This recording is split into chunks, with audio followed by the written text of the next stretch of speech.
everybody. Unfortunately tonight my guest could not make it. So I was just coming on really quick just to say hi and thank everybody for their continued support. It has been a rough year. So with that being said, I hope everybody survived this weekend and the storms. If anybody has any cool investigations coming up or are going anywhere, please share. I love to promote everybody's stuff, and I love to share everybody's events, and please share to the page. I just got home a little bit ago, but like I said, my guest had to reschedule. Don't have a definite date yet, but I did push it up to the end of February. Next week, I have a very good friend of mine, two people that I really respect and love in the paranormal world. I have Matt Storch from SRS and Jay Prather coming on to promote something awesome that they're going to be doing. And the following week, I have my duo boys. And then hopefully maybe I can have my Bigfoot guy on following that.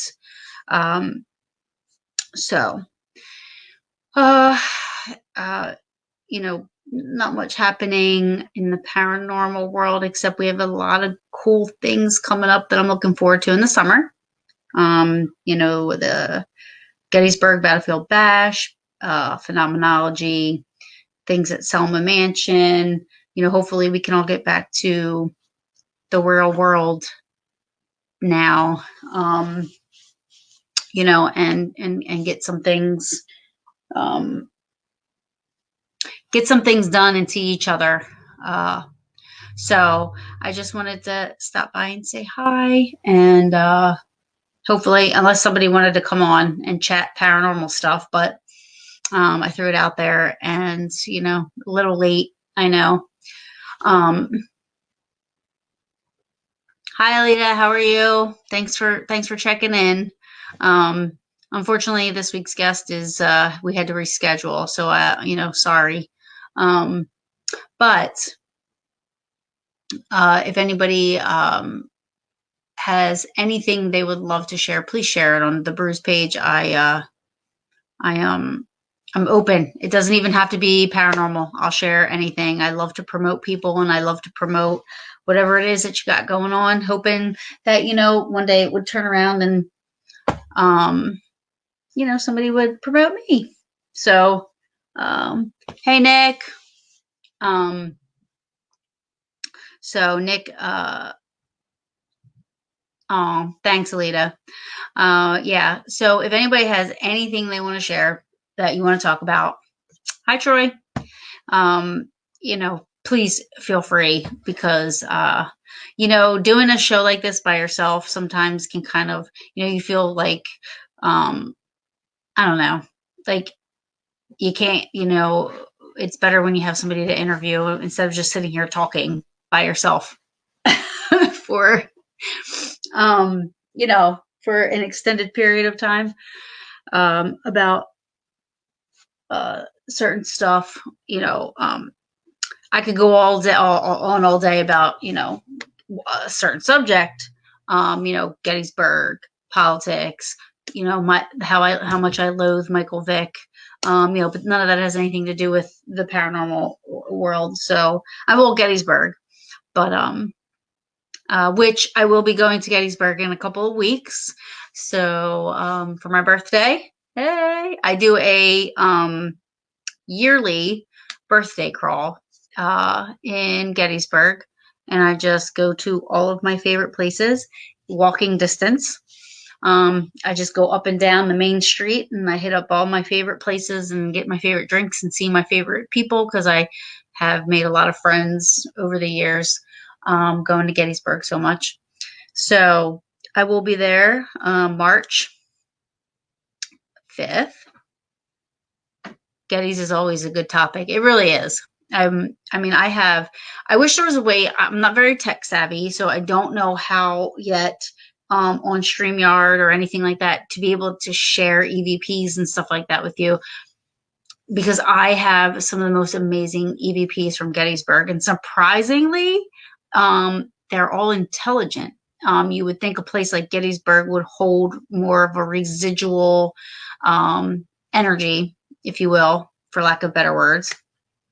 Back to Gettysburg. Yes, I'm going back to Gettysburg. You would think would hold a lot of residual stuff, but for the most part, it's all been intelligent. I know you guys, if you guys follow the show and watch the show, I've said it a lot. There's a couple of EVPs I have that are awesome, and maybe I'll try to share them on the Brews page after the show.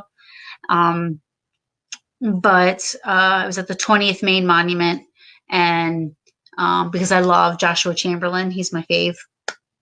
So I was at the 20th Main Monument. It's behind Little Round Top, or however you're looking at it, it's either in front of or behind. And I was just doing a quick little EVP session and not really thinking where I was sitting. I was sitting at the 20th Main, but I was in Pennsylvania. So I just said, are you from Pennsylvania? And my recorder picked up, no, Maine. So somebody answered me and let me know I'm from Maine. So that was pretty cool. And then another one was the Inn at Lincoln Square. If you guys, now I'm not just saying this because my friends, I've met these people from staying at the inn. So I was already staying at the inn prior to knowing Gus and Hillary, who own the inn now. But the Inn at Lincoln Square, it's right on the square, and energy. Stop, Kenny. It's for lack of better word. Okay. But the Inn at Lincoln Square is an awesome place to stay. It's right on the square circle, and very active. I was given the place for a night, and it was just me and one other person, and we were shutting the lights off to do an investigation. I had my recorder. I heard something, and I said, "What is that?" They didn't hear it. And then really loud, like there was another person in the room. It was a woman, and she said, "Are you trying to sleep?" Because we were shutting the lights off to do an investigation. So I thought that was really cool.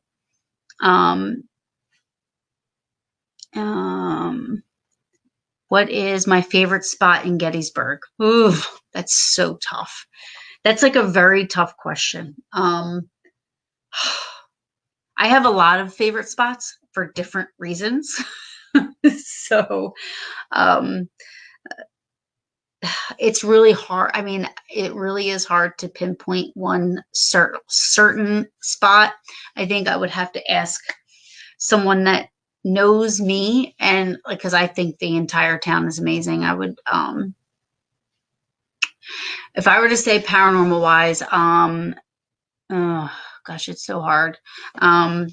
Culp's Hill is very, I've had every time I've gone there, and I have gone live. If you go back on the Brews page, if you go back a couple of years, there are a lot of live videos. I was there for a week by myself one year, and I called it my Paranormal Journey week, where I was basically just going live and taking everybody to my favorite spots, paranormal spots in the park on the battlefield. And will you be doing a live show from Gettysburg? I enjoyed the last one. Well, maybe that's you. He's probably talking about what when I went there, I was driving through the park, walking through the park. I mean, there's so many videos. If you're friends with me, when I was walking, it was on my personal page. And then 2 years ago, I went through a paranormal journey through Gettysburg. And I stopped, I got out, I investigated it at certain spots throughout the park. There aren't the normal spots everybody goes to. Everybody tends to flock towards a place called Triangular Field or Devil's Den, Little Round Top. A lot of people tend to flock to those places. I like the places that are less traveled. There's a very old cemetery. It's like a Potter's Field cemetery there, that I go to. Again, Culp's Hill. And ironically, there's a monument, the New Jersey Monument. It sits back a ways, and you have to walk up this hill, and it's back in the woods. And I don't know what it is about that area back there. I do feel, and it's not anything negative. I do always feel like I'm being watched when I'm there. More of a curiosity type of a thing. I've never really gotten any interaction. It's just more of the feeling of being there. But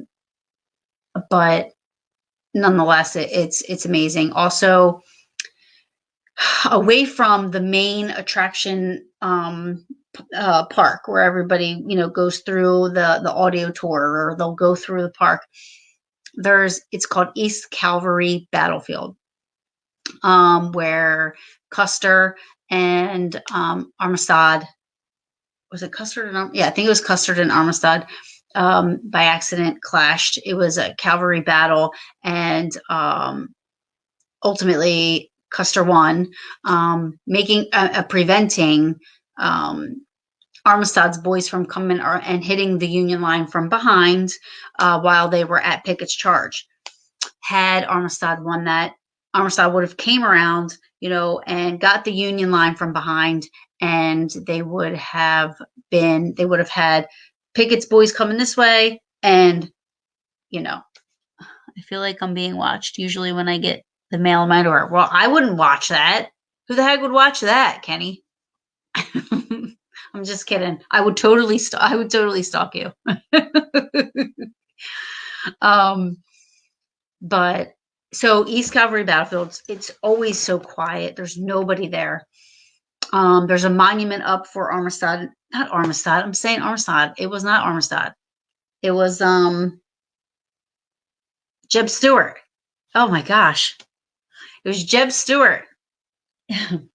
So Jeb Stuart was the one at East Calvary with Custer. So I apologize for all you history people that are gonna tear me apart before hearing that I corrected myself.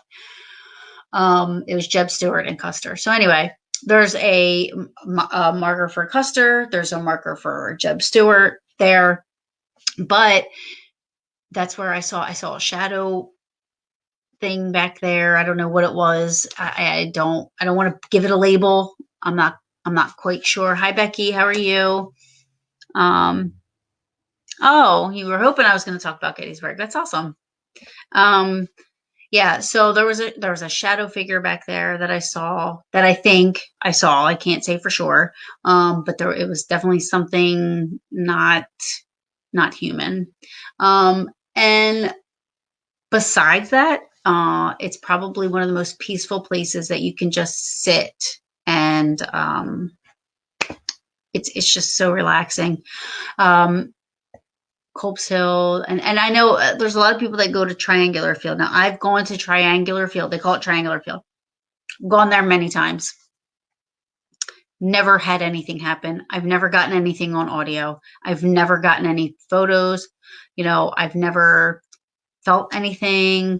I don't know if it's just, certain people. I don't know, but a lot of paranormal investigators that I know love a place called Triangular Field. But again, I personally have never had any experiences there. There's another place, Farnsworth House, that I could sit here all day. I could run down all of the inns and the bed and breakfasts. I mean, people have had experiences almost everywhere in Gettysburg. Me and my boyfriend were walking across the street, and I looked up, and it looked like, to me, what looked like a World War II soldier just walking across the field. And as quick as I saw him, he was gone. So the hair is epic. This is like I had a really rough day today, and I'm surprised I'm not already drinking my dinner, to be honest with you. It was a very rough day today at work. Yeah, my hair was like thrown up like this all day today, and now I have a headache. So now I'm just letting it loose. I don't even care. This is called I don't care. I don't care hair. Um, yeah. If you've never been to Gettysburg, you have to make it up. Oh yes, Ron, thank you. Thaddeus Stevens' house. I have not gone there. Want to stay there. The place looks awesome. Um, and I definitely, that's one of the places that I want to go. That's one of the places I've not stayed, and now I want to. Didn't know I could stay there until this past year when we went and somebody was staying there that was at Gettysburg Bash. Said you could stay there, and I had no idea. So that's up next on my list to do. And again, Ron, if anybody has anything they'd love to share on the brew, please share it. If you have pictures, if you have audio, whatever, share your stuff, please. I welcome it. Do you stay in any hotels? I'm not big on when I go to Gettysburg, I'm not big on the commercial places, like the Holiday Inns and stuff like that. I will stay there if it's like a last minute plan or it's a money issue. But for the most part, I like the inns and the bed and breakfasts and the hi Mom Kobe. Thaddeus Stevens was a scary looking dude even when he was alive. Yes, I know. I looked it up after I learned that you could stay there and stuff. I looked Thaddeus Stevens up, and yeah, it was. I would love to go there. Seriously. I hear the owners are really cool and welcome paranormal investigators and everything. So that's awesome. Kenny Biddle said Triangular Field really isn't triangular anymore. Yeah, I don't even know I'll be honest with you, I don't even know where the name Triangular Field, I think it has something to do with, I have no idea. I can't even pretend to act like I know what I'm talking about when it comes to Triangular Field. But write a book about Gettysburg. I probably could, but it would be like personal, like there's so many, it really is an amazing place. If you guys have to go, and you'll see what I'm saying. I go, there's, so many times a year, but it's my normals, like I'll go for my birthday. I go for the spring when the park opens. The park is open from, dawn until 10 p.m. at night from April 1st to October 31st. And then from November 1st until March 31st, it's only open from dawn till dusk. So you don't get a lot of time in the park, at the monuments and all that stuff, but it's still worth it. But your first time going, you're going to want to give yourself a couple of days, because going through the park alone could take you a couple of days. Oh no, I'm sorry, a day and a half, depends. I miss it. I haven't been since 2014. I couldn't go that long. I literally was there New Year's, and last month was going through withdrawal.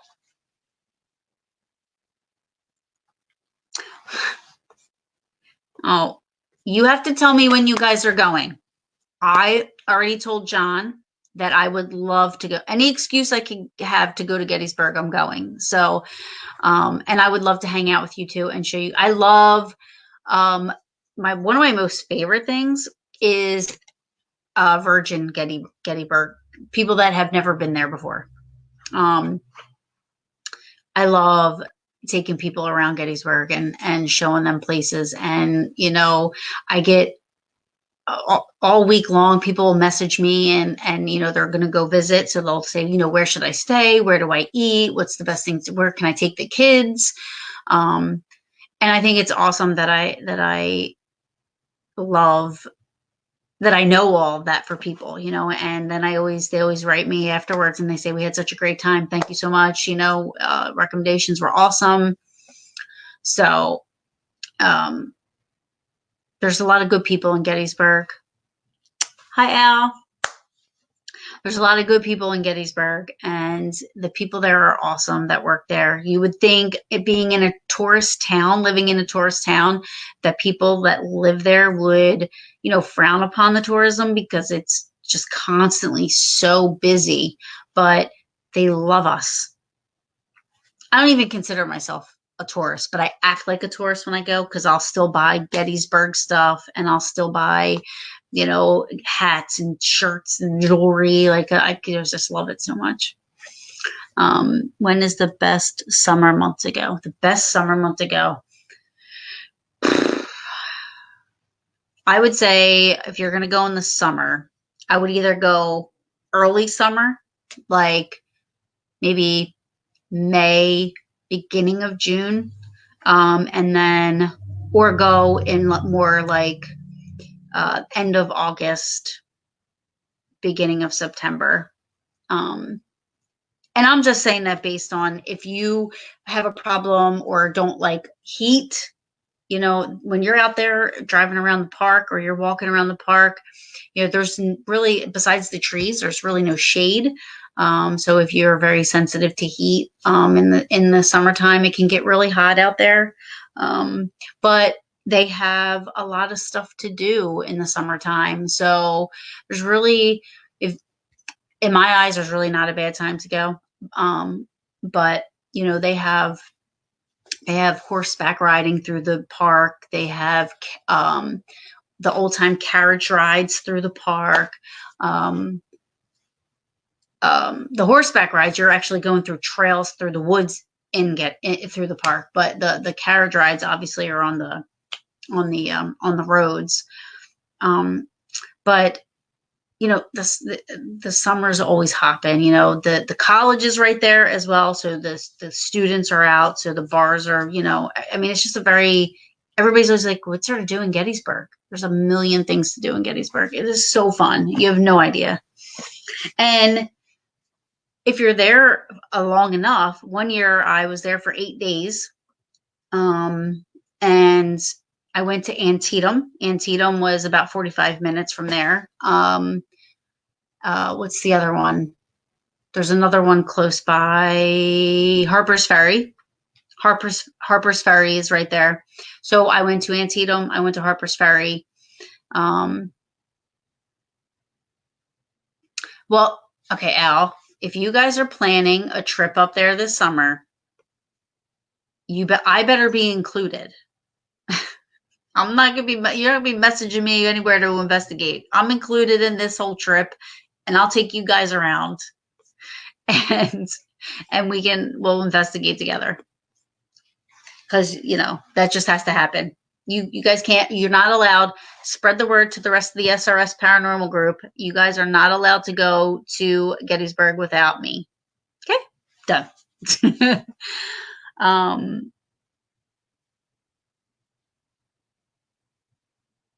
Oh, okay. Yep. Mama Covey, anytime you guys want to go, anytime, you let me know.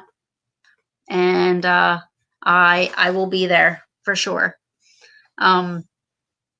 So the summertime also has, the outside dining. It's just amazing. It's just awesome. It's just really, I can't even explain it. I can't, for those who've never been there, you need to go.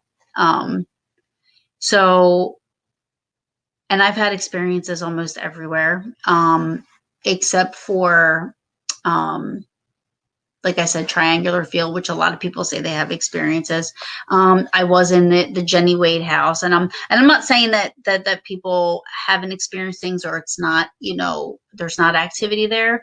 But I didn't experience anything in the Jenny Wade, which that house actually isn't where she lived or grew up. That was I believe her sister or sister-in-law's house, and she was there, helping and taking care of and, doing things there. So that wasn't even her house.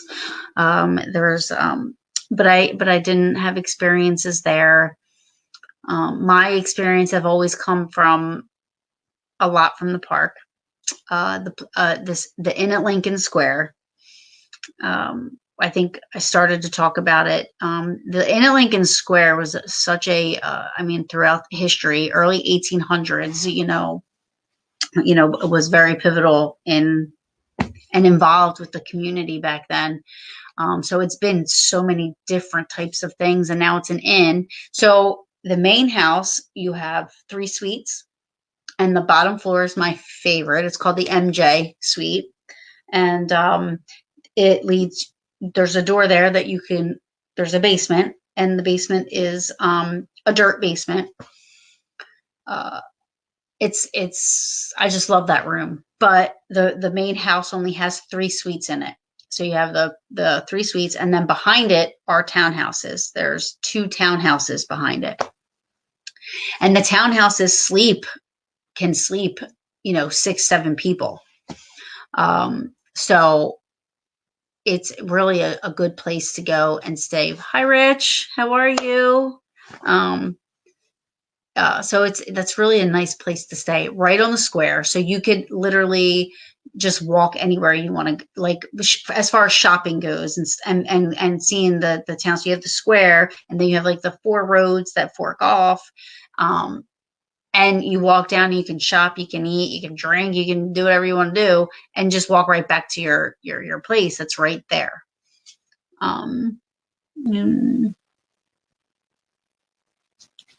Yes, I will definitely. I'm definitely in. I'm definitely in. I'd like to go, but wherever I go, my doggy goes, so I'll need service. So, Alita, what kind of dog do you have? Because there's a lot. I know a couple of places that are dog friendly that are very, very nice. So, you know, there is one place that is pet friendly. It's not as nice, but the price is probably one of the cheapest if you have a pet. Oh my gosh, girl. Message me. I can tell you there's a lot of places. You have the Inn at Cemetery Hill. The Inn at Cemetery Hill, I think, is pet friendly. There's like 2 motels, the Colton and another motel. Again, not as nice, not updated, the Colton and this other one, but is pet friendly. And I'm pretty sure, double check. I mean, I bring Roscoe with me to the Inn at Lincoln Square. He's small. So I think what they were telling me, the owners of the Inn at Lincoln Square, is that, they don't mind small dogs. They just don't want cats there. Oh my God, I would love to see him. Oh, he sounds so cute. But there's a lot of places in Gettysburg that are pet friendly. And I think the Inn at Lincoln Square is probably one of the only ones as far as being, prior to the civil, like, bringing like this, a B&B from before 1863, that allows it. So there's a lot of places there, and you could bring him anywhere. They have like dog bowls out all over the place, up and down streets. They love it. I love Roscoe and his mustache. I know, he's so cute. See, baby, people say they love you. He's here with me. He doesn't leave my side. But yeah. So there's not a place. I'm telling you, and he would love it. I mean, they're very, like I said, they're very pet friendly there, so having a dog should not deter you from making a trip. Just saying. Right? He loves it. We walk on the trails. You can walk anywhere in Gettysburg. It's just, so don't let a dog keep you from, bring with you, bring your puppy with you. They love it. You should see him. I mean, I don't know what it is. It's got to be something in the air. When we go, he is so attentive to his surroundings. Like, I don't normally see him that way. He's very distracted when we drive. He's very unsettled. Not that he doesn't like to be in the car, because he loves going for rides. But when we're in Gettysburg, he is literally standing on attention. He is like just staring out the window, and just as we're driving is enjoying every minute of being there. It's like so weird. Like he just is entranced or something. Hi Jay. Hey, hi JP. How are you? Miss you. I hope you're doing well. So yeah. So there are, like I said, there are a lot of pet friendly places, and there's a lot of outdoor dining as well, which I love in the summer, because it's so the ambiance. A lot of the places, like Appalachian Brewing Company, blah, blah, I can't talk. Appalachian Brewing Company is a fun place. They have a huge outside that's got, lights that hang down for you to see. Hi Emily Broda. Thank you for joining me.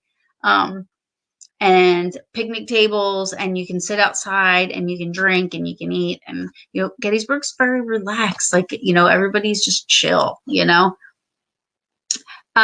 Yes, they are Gettysburg pictures behind me. I'm actually in my Gettysburg room, I call it. So these pictures here, I don't know if you guys can see because it's the light, but so let me take you over here. I can't really see my angle. Sucks. Hold on. Give me a second. All right. So this picture here that's Joshua Chamberlain. And this is when they were at the 20th, when they were at Little Round Top, and they ran out of ammunition while they were trying to hold the line. And Chamberlain told his boys to fix bayonets and just charge the Confederates. And that's what happened. And they actually held the line. The Confederates either ran, or they were killed, or they were captured. So this is Chamberlain and his boys. And then here is the opposite of that. I don't know if you guys, I know my computer is getting in the way here, but if you look in the background here, that's Chamberlain with the flag looking down at the boys, at the Confederates right here. So it's like the opposite.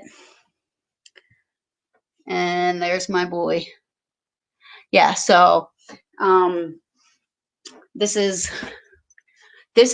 a certificate mustering a lieutenant into the Civil War, 1863. I don't know this person. This came across my lap by a good friend of mine. Knew I would take care of it, so he gave it to me. So yeah, that is from October 1863. So I have that, and I love it. It should be in a better frame. I don't know where to go to get that done, but anyway. And here I have a Confederate $10 bill that I got in Gettysburg, and of course I have like all my Gettysburg books and Gettysburg Monopoly. Yes, Gettysburg Monopoly. I really am a freak, right? And I got a couple other pictures hanging up. It almost looks like a room you would stay in Gettysburg, where they have like all the pictures hanging up. I made that. I don't know if you guys can see it. It says Gettysburg. It's the coordinates. But I actually made that. And I actually got the police to give me, a friend of mine actually, who was a police officer, exchanged a badge for a badge. So I have a Gettysburg police badge. And that's Chamberlain. Love that boy. Love that man. And a good friend made that for me. And that's about it. I mean, aside from all my books and stuff, like I have a lot of books and, a lot of, just like a lot of, this is my Gettysburg room. I'd rather be in Gettysburg. So, yeah.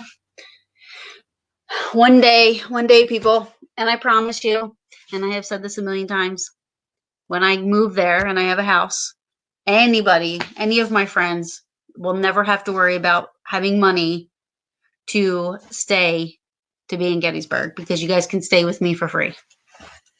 I just have to get my place. And then you guys can come whenever you want. And of course, I'll, be there to take you guys around. Sorry, I'm trying to plug my phone back in, or my computer. So, yeah. All right, so let me see. Interesting. Yeah. Hi, Dustin. Yeah, I'm solo. Why, you want to come on? He's a Gettysburg he knows everything. I know the touristy stuff, but he knows a lot more about the war and where things were fought and how things went down and stuff like that. Me, I'm just, I'm like the lifer. When I move there, I probably still will be like a tourist, like, because I love it so much. So I'm like a lifer tourist. Even if I live there, I'm still going to be touristy. But so yeah, Dustin knows. He's really he's very, very well. You are. You want to come on? You made me come on your show the other night. But yeah, so again, the first time I went there was in 2007, and I grudgingly went because I had the reaction that most people have. What's there to do in Gettysburg? What's in Gettysburg? I don't know about Gettysburg. And the second we got there and I got out of my car, I was like, oh my God, this place is amazing. And we didn't even see anything yet. I don't know how it happened, why it happened, but oh my gosh. Whatever. But I got out of my car and I said, wow. It was like something in the air just kind of like just went through me, and I said, I'm going to live here one day. This feels like home to me. So speaking of that, I don't know if you guys are into like ancestry and stuff like that, like learning your family's history. I think when you're in the paranormal field, I think you depend a lot on history to help you with, guide you with your investigations and stuff like that, and help you to, I mean, it's part of what we do. We respect history. And so anyway, I started to get into doing my ancestry. I found out that I am actually a daughter of the Revolution. I had my sixth great grandfather, and my fifth great grandfather were in the Revolutionary War. And I had two. I'm trying to connect the links, but did have two. My God, this hair. I had two. Did you ever go? Two in the Civil War. I have two relatives buried in Arlington Cemetery. So I know a lot of you might be on my personal page, and I really am. It seems like I'm political, but I'm not political. But I am, right? Because I believe in the standing for the flag, and but it's because for our military and the men and women that have fought and died for this country, or just even fought for this country. I feel like we are indebted to them forever. And to have to have such a significant history in my family, I'm so honored to have such a colorful background of family that contributed to our freedom today and fought. I mean, to be the daughter of a daughter of the revolution is just, I never expected that. So that was really cool to find out. Did you ever go on the ghost tours in Gettysburg? Those are cool. We went a night with a full moon. When I first started going to Gettysburg, I did go on a couple of the ghost tours. Now, this was prior to me being involved in the paranormal. At this point, wanted nothing to do with it. It scared me. Not knowing I was going into a town that was literally probably, I feel like I've seen a couple of shirts in Gettysburg where it says, a historic town with a ghost problem, is what some of the shirts say, which is hilarious. But I did not know it was that that much of an active place, or else I probably wouldn't have gone. So because like I said, at that time I was afraid of it. But I did. Me and my mom, we went on one of the candlelight ghost tours, and to me, it was cool, but it was more storytelling, campfire-y type of a thing. And if anybody ever goes, please message me and ask me what not to ask me the ones not to go on. Because like I said, over the years, I have learned to know a lot of people that live in town and the people that work there. And there are some that really don't, they really don't, they're money. It's all about the money. So you want to go to somebody that's going to care about your experience and make sure you have a good experience. They do have people that do ghost tour or ghost hunts, like real investigations at places. So if anybody's ever interested in doing something like that, just shoot me a message and I'll send you to some good people that'll take care of you and will make sure you have a good night. Can't guarantee you're going to see or get capture anything, or they can't guarantee that. However, you will go to some really cool places and have you're in good hands because they are legit investigators and they want to educate the public and the people that are enthusiasts. And so shoot me a link. Let me see if I put it on here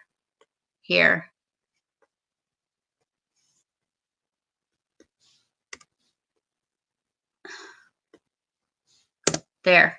I don't know. Tell me if you get it. Some of you can, if you can click on that, I'm not sure. But yeah, so a lot of people, I always say if I won the lottery, I would just buy Gettysburg. And I know that's funny, but that's what I would, if I had won that like 900 million or whatever, I would literally try to buy Gettysburg, the entire town. It would just be mine. And then everybody could go whenever they wanted. Oh, I'm crazy. I know. So like I said, I go for New Year's Eve. They have an amazing, awesome, there's always something going on there. So you're not going to go there and there's not going to be a lot of people. If you don't like a lot of people, then, you might not like it as much, because there's always some kind of festival going on or some type of, something, and, New Year's Eve is so fun. It is so fun. People come and people are just having so much fun. They close the square off. They have a band. They, there's food trucks everywhere, and people are drinking and partying, and and nobody really cares what anybody else is doing. They're just with their people, and everybody's having a good time. And they do fireworks at midnight to some music, and the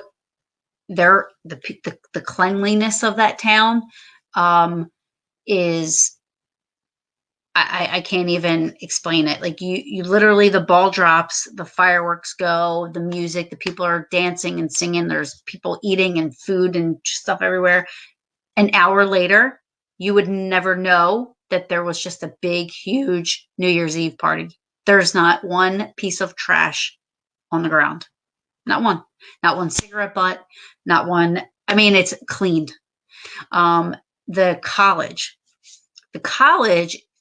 I haven't really pursued that much, but is one of the places where I would love to be able to get into to investigate.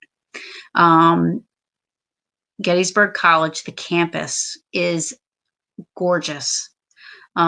Again, you won't find one piece of trash on the ground. I don't remember how long ago it was. Maybe it was like 3 or 4 years ago. It was when I went to Gettysburg for a week by myself. So if you go on my personal page, I have a lot of live videos from a couple of years back where I was just walking around town, and I was walking. I come around the corner, and all of a sudden there's like all these fire trucks. Part of the college was on fire. And I stayed there for a while, just watching. Then it was like engulfed in flames, like, and I couldn't take it anymore. So I had to like kind of bounce back from being there. But the college campus and the now I didn't go to college, so somebody can correct me if I'm wrong, but the houses that have I don't know what they're called, the what do they call them? Sororities. Hold on. Hi. Hey, how's it going? Hi. We were talking about Gettysburg, where you're like, he's a big freak about Gettysburg as I am. Well, I mean, I don't know about that. Except we're like into different things about Gettysburg. Well, yeah, I think I'm more the historical side of things, and you're more the aesthetic. I mean, I know you have a complete love affair with Chamberlain. I get that. I have a history. I love the historical stuff. You're more like when somebody said I could write a book, but like I couldn't write you could probably write a book about, like the battle. I'm actually writing a book with a buddy of mine. Yeah. So me, I would just be like, here's your Gettysburg tour guide book. Like here's the things to do in Gettysburg and what to go see. Yeah. So we're working on a book. It's photography. So we're I'm kind of addicted to finding photograph sites and locations and things like that. What do you mean, like then and now? Yeah, exactly. Yeah. Mm-hmm. It's like taking Fraz's work. We're doing the same thing essentially, but we're kind of updating it.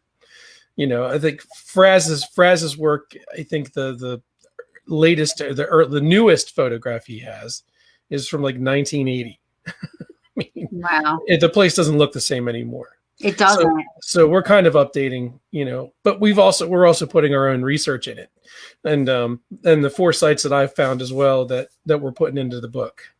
So yeah, it doesn't. I mean, I go back, like I said, my first time going there was 2007.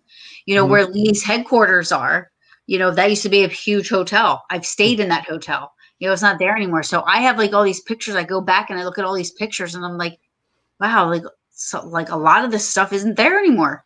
Mm-hmm. Yeah, it's crazy. And I know a lot of people there's like mixed feelings about it, because people were like, well, don't tear down the hotel because we've made our own memories in that hotel, but them taking that out of there has completely restored that to the way it would have looked, when Buford was holding that ridge. And then when, they came through there and actually Lee pushed Reynolds and the Buford off of there and pushed them through town and up to Cemetery Hill. Yeah, and I know, and that's the thing that's one of the things I love about well, there's so many. I shouldn't even say that, but one of the things I love about Gettysburg is Mhm. that the preservation in that town is just, you can't compare it to any other. I mean, the buildings, the houses, the landscape, the preservation Yeah. is just doesn't compare to any other place I've ever been. No, there's only one place I think that I've ever been to that I kind of get that same feeling. And as a matter of fact, I think they've done just a little bit better than Oh, Gettysburg. It's Harpers Ferry. Have you been? yes. If you were watching in the beginning, I said I've been there, and no, they have not. Yes, they have. No, It's no, like no, no. it's like stepping back into time. What are you talking about? Okay, Harper's Ferry is cool, but don't It's say way it. cool. It's a little bit better. It's way better. Oh, can I mute you? You I'm gonna know mute how I you. feel about How Gettysburg. about I do this? I just muted him. How dare he? Sorry, Using my own game against me, I see. Dustin. You should talk to John Cushman of Octagon Mansion. He has hundreds of photographs from the Civil War and a lot of Gettysburg artifacts and papers. Interesting. Let me, you know what, Taryn, put that back up there so I can write that down. His name is John Only if you Cushman. say that nobody does it better. Only Gettysburg is number one. Cushman. Yeah, I'll look into that. Thank you, Troy. No, Gettysburg is awesome, and they've done a great job. And then they really have. You can't take anything away from them. Of course they do. But here's the thing. Don't even come on here. Just hear me out. Come on here. Taryn, just hear me out. About my town, okay? Just hear me out. Do you still want to be my friend? Of course I do. All right. All right, tread lightly. The thing about Harpers Ferry, I've been there, is the fact that you can go down on that in the lower town, okay? And almost every building that's down there, minus the stuff that's been washed away over the years in floods and fires and things that were destroyed during the war, like the armory, it's pristine. It looks as this. I mean, you could look at a photograph and the buildings are still there, the same as they were. I mean, the only thing that's different is the road's not dirt. You see, so it's like it's kind of hard. It's kind of the same. No, but it's not, because they built all these. This is what bothers me. The only thing that bothers me about Gettysburg, and it's not that it's not that it bothers me per se. You have to. I mean, towns have to progress. You have to keep up with the times, the economy. People need places to work. People need places to live. I get it. And tourists need places to go, which is why Antietam is awesome, but there's nowhere for people to stay or go to go there. But it's pristine. It's beautiful. Yeah, but it is beautiful, but nobody wants to hang out there for a week. No, that's true. I've been to Antietam several times, and there's like, after just being there for a day or two, I'm like, I'm ready to go. But I mean, it's such a significant battle. I mean, I love it. I think it's important. It's awesome. It's so important.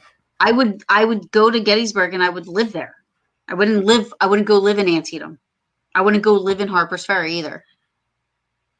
I wouldn't. Yes, you would. No, I would not. Yes, you would. I went there for a day. I was fine. I'd be like, hey, Taryn, look at this beautiful house. It's up here on top of the hill. Overlooks the rivers. Oh, this is gorgeous. If it's in Gettysburg, I'm there. You can have it. You're going to be like, oh, I can have it. No. It's mine. Nope. You know it. Who are you kidding? Nope. Who are you kidding? You can't fool me. No, I know. You wouldn't take anything over Gettysburg. I know that. Mm-hmm. Nope. Yeah. I mean, I love Gettysburg too. Don't get me wrong, but I think I'm a little bit more objective than you are. You're kind of, you're so like, I mean, overwhelmed. Like, just, I don't even know the word I'm trying to find, but you and Gettysburg are just like, it's ridiculous actually, but it's okay. I do think Harpers Ferry's better preserved. It's better preserved. No. It Who is. are you? And what did you do with Dustin? Now look, my coasters even say are Gettysburg. You see, like, Yeah. trust me, I'm a freak as you are, but I have more of a broader, range. I didn't say I didn't like Harpers Ferry. I didn't say I didn't like Antietam. I can't remember which one I went to. What? I think it might be Antietam. I don't think it was Harpers Ferry, because Harpers Ferry, I remember, was just very compact and small, and where I think it's Antietam, the medical museum. Mm-hmm. I always forget the name of it, but it was probably that was such a beautiful patch of land. And then you have this big brick, beautiful house, and it's got all this it's a medical museum. You go in there, but they also were like growing their herbs and stuff out there and everything. Mm-hmm. I just wanted to roll around in the on the grass all day long. I was loving it. Yeah, I know what you're talking about, and for some reason, that the name of the house is just It's gorgeous. You turn the corner and you go down this long driveway. You almost feel like it's kind of like a plantation, but it's not. It's not a plantation, but it, like, as you're pulling into it, you're seeing this brick, beautiful building. You're like, holy crap! It almost looks like a plantation. It's gorgeous. Mm-hmm. It is nice, and I can't think of the name of it off the top of my head. And I feel like they said when I was there, they had Sickles' leg there at one point. I don't know. Yeah. That leg is bounced around. It's been all over they the place. have it there at one point. Yeah. I don't even know where it is at this point. Like right now, I think it's in like DC. I'm not sure. I think it's at a medical museum in Philadelphia. I don't know. Yeah. Google it. You'll find it. I know that the Gar Museum in, I don't know, it's not Philly. Can I test you on that? What does GAR stand for? The Grand Army of the Republic. All right. Okay. All right. Good job. Yeah. Okay. I had to try. Anyway. I had to try. Anyway. So the Gar Museum has Meade's horse's head. Mm. And it's in like, I mean, no disrespect. I mean, but it is in probably one of the in the shittiest, like, this Gar Museum is in the middle of like the shittiest part of, it's not Philly. I forget. I don't know if it's, I can't remember where it was. It's like near Philly, like right near Philly.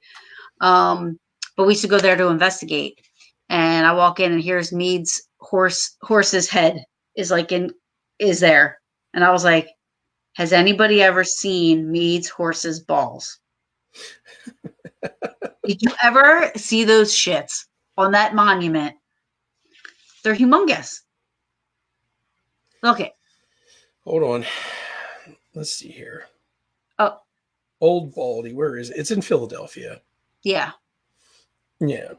It's in Philly, but it's not Philly. Yeah, I don't think there's the picture. Yeah, I have a picture of it because we were there investigating one night, and it was really cool to see old Baldy sitting there. Yeah, it's in Philadelphia. Just it's at the Grand Army of the Republic Museum. The address is 4278 Griscom Street. There you go. One of these days I'll have to get down there. I know you are a Yankee, but I think you are Southern in heart. No, she's not. She's definitely a Yankee, and she's definitely a Jersey girl. I think, I don't know.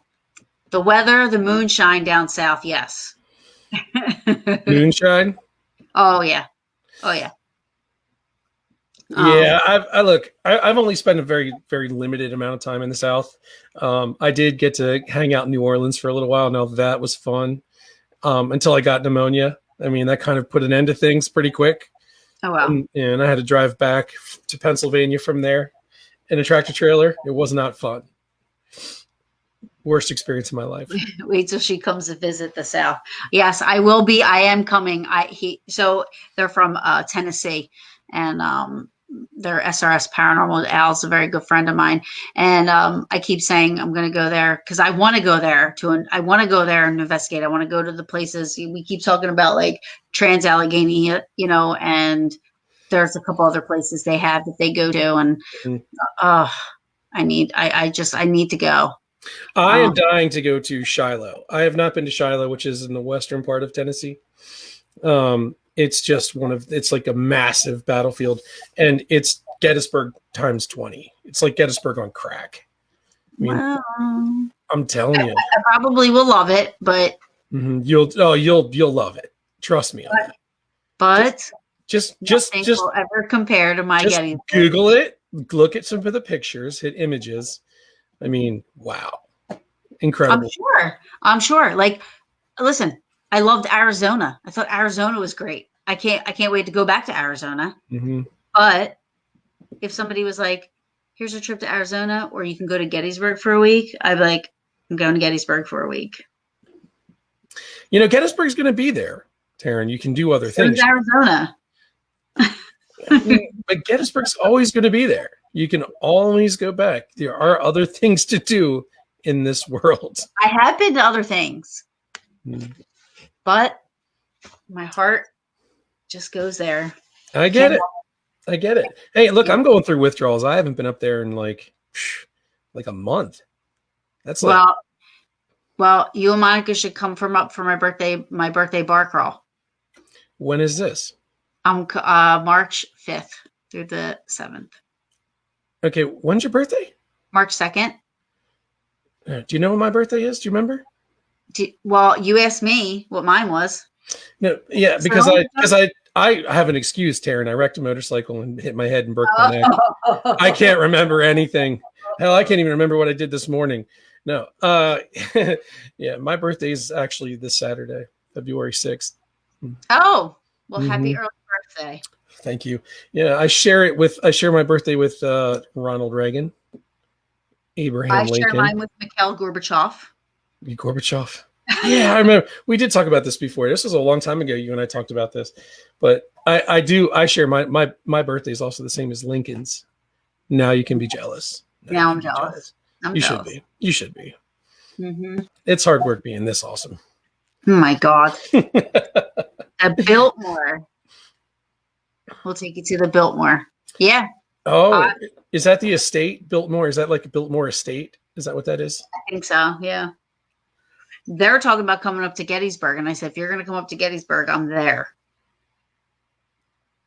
Wherever. Biltmore is incredible. Somebody else is saying Biltmore is incredible. Yeah.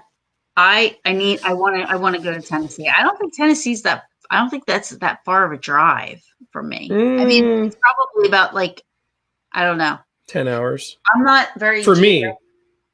It's 10 hours for me. It's probably about from where you are, probably about 2.5. It's probably about 12.5, 13 hours for you. Unless you have to stop 13 times.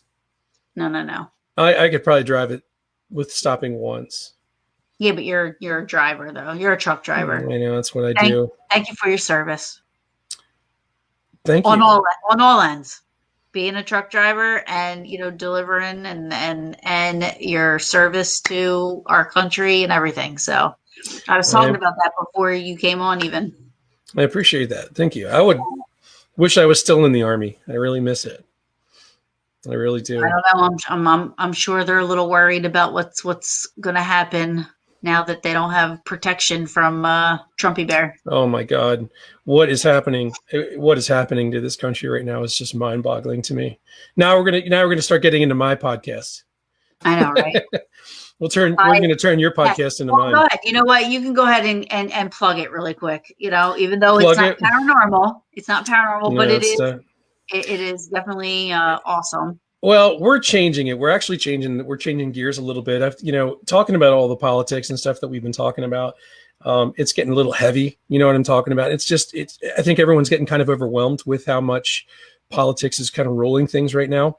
And we're kind of shifting gears. We're going to start moving to a more positive vibe. You know what I'm talking about? So, and I I got rid of James. He was just dead weight and completely destroying my show. So Yeah, well, I haven't had a chance to block him yet. He's so butthurt over my comments. I can't even. oh my God, he is such a child. He's such a child. I had no idea that he would behave like that. I figured he would be responsible and be like, hey, I can handle it. Yeah, like who cares? Like, I mean, I'm sure there's a lot of people out there that say shit about me all the time, but do you have any idea the crap I take? I do a political show, well, it's sort of political, but and I'm a Trump supporter. So right away I'm like the worst thing to ever happen to podcasts, so trust me, I get a lot of negative stuff, but I mean, it doesn't really affect me. I don't know. I got pretty thick skin when it comes down to it. But my show is called Off the Cuff with the Heisey Brothers. If you go to Facebook groups and do a search for it, you'll find us in there. Off the cuff. So basically everything we do is just that. It's off the cuff. We don't really we don't like going into it with a plan. We like things to kind of just roll, they develop. And that's how I do my show. I mean, I was supposed to have somebody on tonight that, researches Bigfoot and cryptos and this and that. I was looking forward to hearing about this too. Yeah. So he messaged me and unfortunately had a family emergency, which is understandable. So I just we're going to reschedule. I moved it up. We didn't talk about the date. I just kind of moved him up the month so that I still have the event there. But so I figured I was just going to come on real quick and just be like, hey, everybody, thanks for your support. And then, somebody said Gettysburg and I'm like, oh, there you go. There's no better way to get Taryn to talk for an hour or two than mentioning Gettysburg. That's how you get Taryn to talk on your show. That's it. Yeah, this isn't my first appearance on Taryn's show either. We've talked about Gettysburg in the past, but that was when I was coordinating the Gettysburg event, which we unfortunately we had to cancel the event again. Actually, that wasn't my choice. That was the landowner who got cold feet because he was worried about the political atmosphere. What's the Confederate flag going to bring in? How many? And, it went downhill. So I was like, you know what, dude? All right, I'm done with it. She said, I'm the best tour guide ever.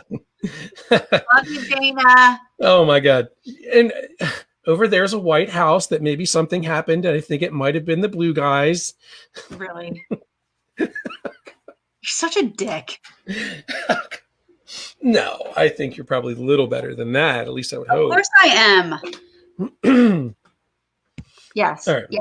And then we're going to be there for coming to Gettysburg for and Dana's going to be there. We're going to be partying it up and having our paranormal parties. The Gettysburg Battlefield Bash.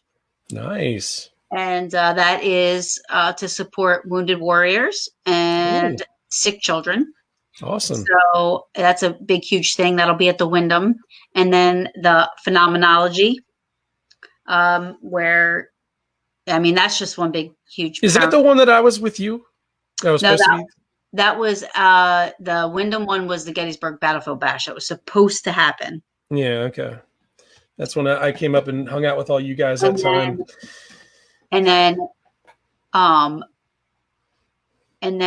the Phenomenology will be at the Eisenhower. So, but that's where it's always been. It's always been there. And it just hadn't gone on for a little bit. And oh, wait a minute. No, I was at the Eisenhower with you guys. That's where I was with you at the Eisenhower. And remember they canceled it because of COVID? That was with the Wyndham. Yeah, maybe it was. I don't know. Remember, I did hit my head. I wasn't kidding. I can't remember what I did just this morning. But no, I mean, it was still fun hanging out with all you guys. Even, it was cool that most of your friends did stick around, even though like none of the vendors did anything, or, they weren't able to set up and stuff. That's frustrating. They only canceled that like last minute, didn't they? Yeah, because of COVID. But luckily, I mean, everybody still was like, look, we got our rooms. Let's just go. You know what I mean? So everybody kind of took advantage of that, which was nice. It was nice getting to see everybody. But it's a whole nother experience when, I mean, especially the Gettysburg Battlefield Bash, like it's not just paranormal. Like there's people that come that, there's cigar people there. There's people that make homemade flags. There's people that are doing tattoos. There's people that are DJing. There's people that are, I mean, it's very fun, and it's a great event. Batman, the Batmobile shows up. There's just so much to see and do, while you're there. It's so fun.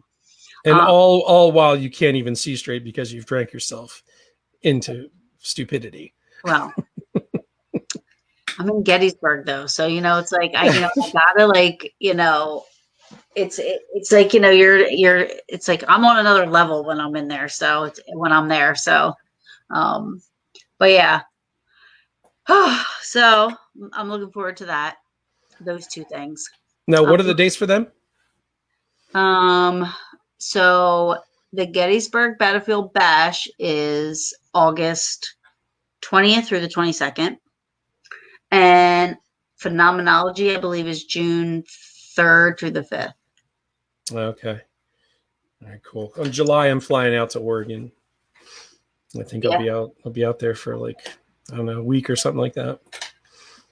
Yeah, I'm really, really, really, really, really, really looking forward to this summer and just being back to normal. Yeah. So, I'm curious about something. You work kind of in the front lines in the medical field, right? So have you guys received your COVID shots yet? So it's funny, not really funny. But I think, how open I am about how much I hate Murphy, the governor of this state, in case anybody didn't know who Murphy is.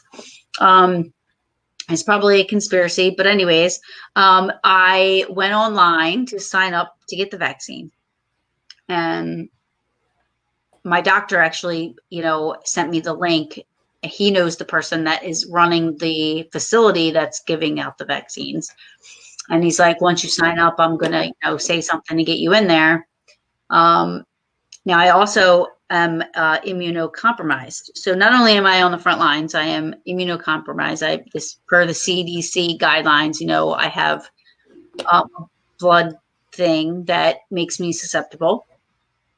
So I put all this information in there and everything, and I'm on a waiting list. Oh, okay. So we're basically on the waiting list. I kind of thought that was like if you're on the front lines, you were just like moved to the front of the line to get the shot. Right. But I'm a Trump supporter. They don't exactly. Yeah. We're being shunned, man. We're being shunned. Man, I've been banned on Facebook. I don't know how many times at this point. I've been on Facebook for years. I mean, since 2007 or 8-ish. I've been on Facebook ever since then, because it was my deployment when I first heard about it. I was on deployment, and I signed up for it out of anything better for lack of better things to do at the time. So I got on, and I've never been banned. I've never been warned, nothing like that. And all of a sudden I start doing a conservative talk show, essentially is what it comes down to. And I support Donald Trump openly. And, it's not even, this is what I try to tell people. It's not even that I support Donald Trump. Okay. Because there are times Donald Trump opens his mouth and I'm just like, what did he just say? Like, did he really just say that? And I'm just like scratching my head. And some of the tweets that he just popped off with are like, what? Okay. But that doesn't make a difference to me. Yeah. Because he's not a politician. And I love that about him. That's exactly what I love about him. He's from the streets. He's like, he's so Jersey. That's what I say. He's so Jersey. He's Jersey. Well, I mean, he's New York. He's right above you. I know. So, that's just his attitude, Mm-hmm. But the fact of the matter is, I mean, you got to take a man for his, his record. People always are talking like, actions speak louder than words. Well, that dude has acted since the first day he was in office. And he didn't go in there and sign no 50 executive orders in his first week in office either. Like, what is that? And that's the thing too. But that's the thing. You can say the same about Biden. He said, this is what I'm going to do. And he's doing it. And he's like doing everything possible to just undo whatever good has happened. So that's the question. This is what I don't understand. Why in God's name would you do that? Why would you undo anything that Trump did that was actually good and beneficial for the country? Even if you don't like the guy, it doesn't make a difference. What he did for the country was good. You know, Yeah. the unemployment rate was the lowest it's ever been in history. You know, the unemployment, you know, the job that he created with like 7 million jobs in like the first year in office, or which is, I think that's an exaggeration, but you get my point. He's done more to bring businesses back into the country. He's created jobs. He created peace. This is what really gets me. Obama was given the Nobel Peace Prize for doing practically nothing. Donald Trump secured peace in the Middle East in 4 countries with Israel. That is unprecedented. Just that alone, he should be the president, like the all-time best president ever. Right. And he's just being crapped on just because he's Donald Trump, because he's an outsider, because he's draining the swamp, because he wasn't taking the crap. Because he doesn't need their money and he can't be bought. And that's it. And he is an American and he sees the wrong things that are going on and wants to expose it. And they hate him. So what do you think about it? What do you think about all these conspiracy theories going around about, you know, March 4th and Donald Trump is going to take over the presidency again? The military is actually in control. March 4th. What's happened to March 4th? I don't even know. Oh, you haven't heard about any of this stuff. You better come out of your little Gettysburg loop you're stuck in. So basically, no, I'm listening. I was going to say about that White House being haunted, but go ahead. You never heard that? No. It's so haunted. Well, I mean, I guess it would be. It's been there for a long time. You figure it was under construction when Lincoln was in. Well, actually, no. John Adams was being built during Adams. If I'm not mistaken, it was Adams' presidency that they were actually building the White House. It wasn't in great shape, but yeah. So I mean, it's been around for a long time. I would imagine it's got some energy to it. Hold on, let me see something. I think I actually. Let's see. Everybody can stare at Dustin for a moment. I'm sorry that you guys have to stare at me. That's a terrible thing. It's a terrible thing. Taryn is definitely much prettier to look at. She's easier on the eyes. Although this 42-year-old gray goatee is pretty sexy. The Haunting of the Presidents. Yep. Paranormal history. Yep. Interesting. I'm telling you. When you finish that, bring it with you. I'm going to borrow it from you for a little while. I'll send it back to you. Yep. But you also know that I'm a little bit more of a skeptical person. So you're bullshit. So you know this. It's not says that were seances done by Mary Todd Lincoln. Mm-hmm. I guess secrets that John F. Kennedy revealed after his death. So I guess there was something that happened with John F. Kennedy. Which presidents admitted to in private to having a UFO encounters? So presidents that's in that book. That's in that book, talking about presidents who have had UFO experiences. Yeah. Well, I know Jimmy Carter was pretty open about it. You know, Carter wasn't shy about talking about his seeing UFOs, and so did Reagan. Reagan saw UFOs too. There's claims of it. Who or what is playing playing the haunted strains of phantom music in the White House?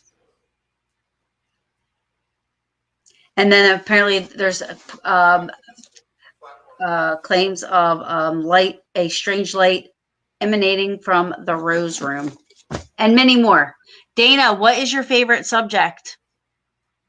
She said, my favorite subject now. I think she might have been maybe talking about Trumpy. I'm not sure.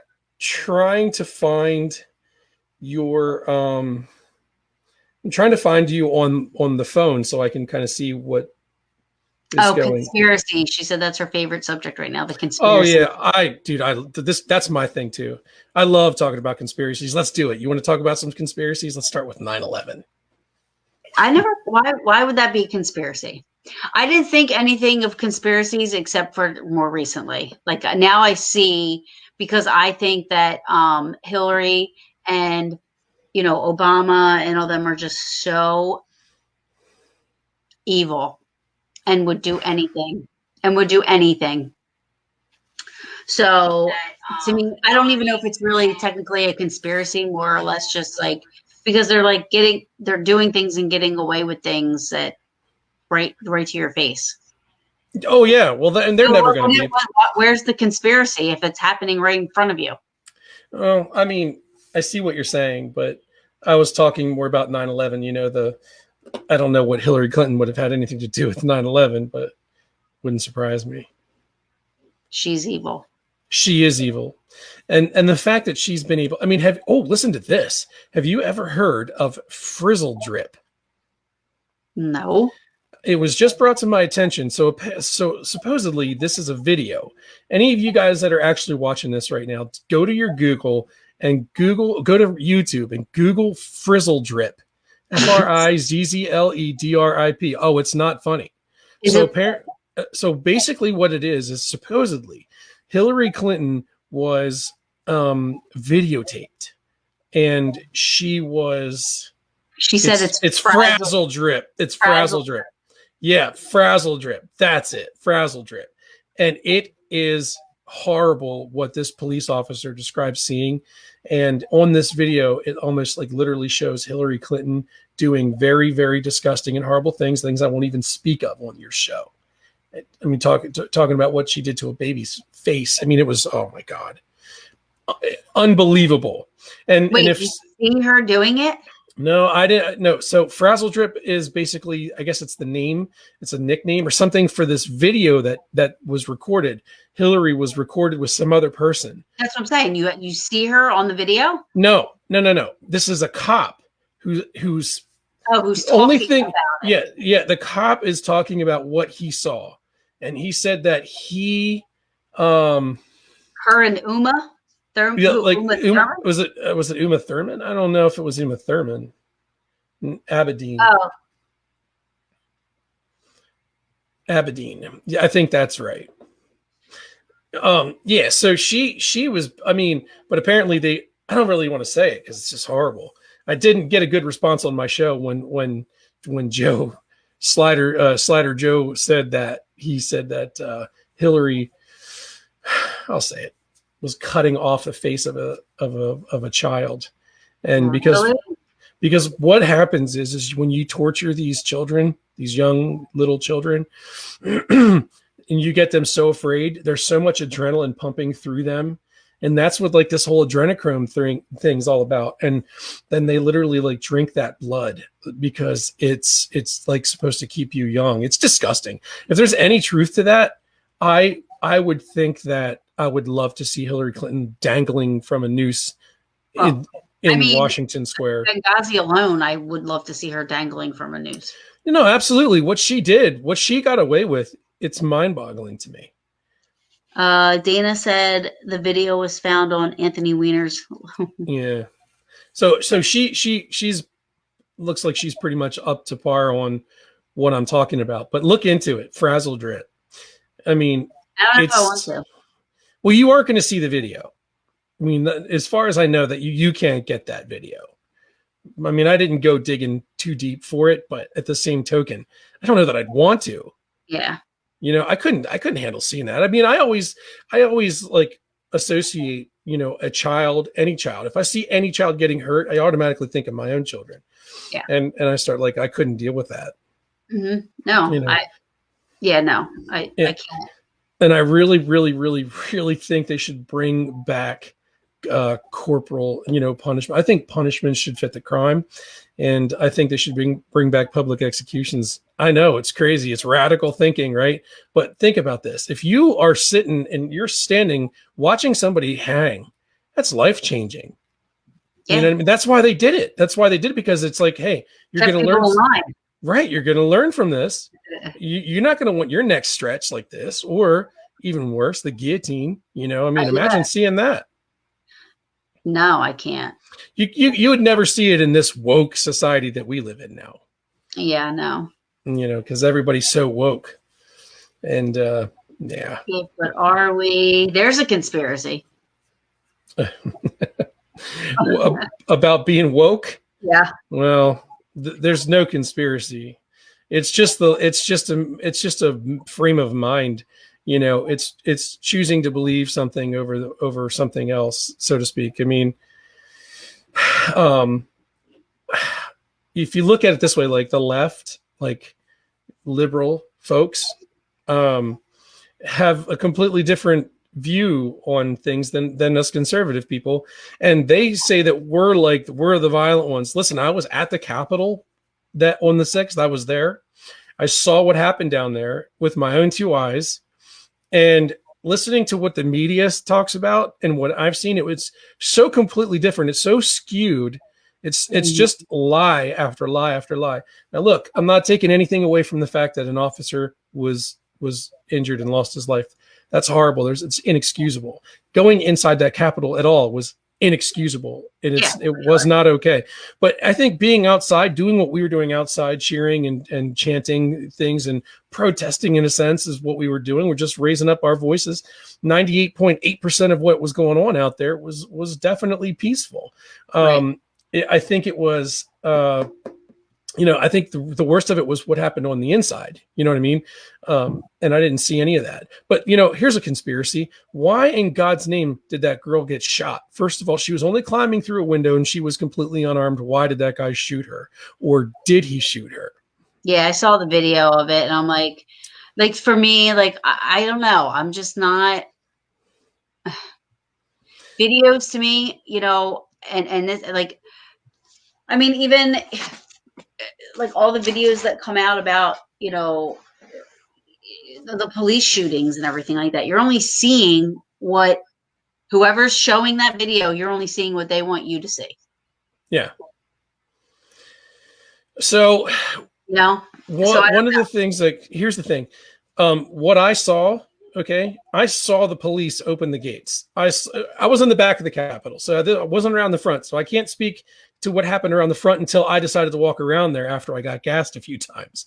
So I was basically, I was in the back and I saw them when I saw the initial people breaching the wall.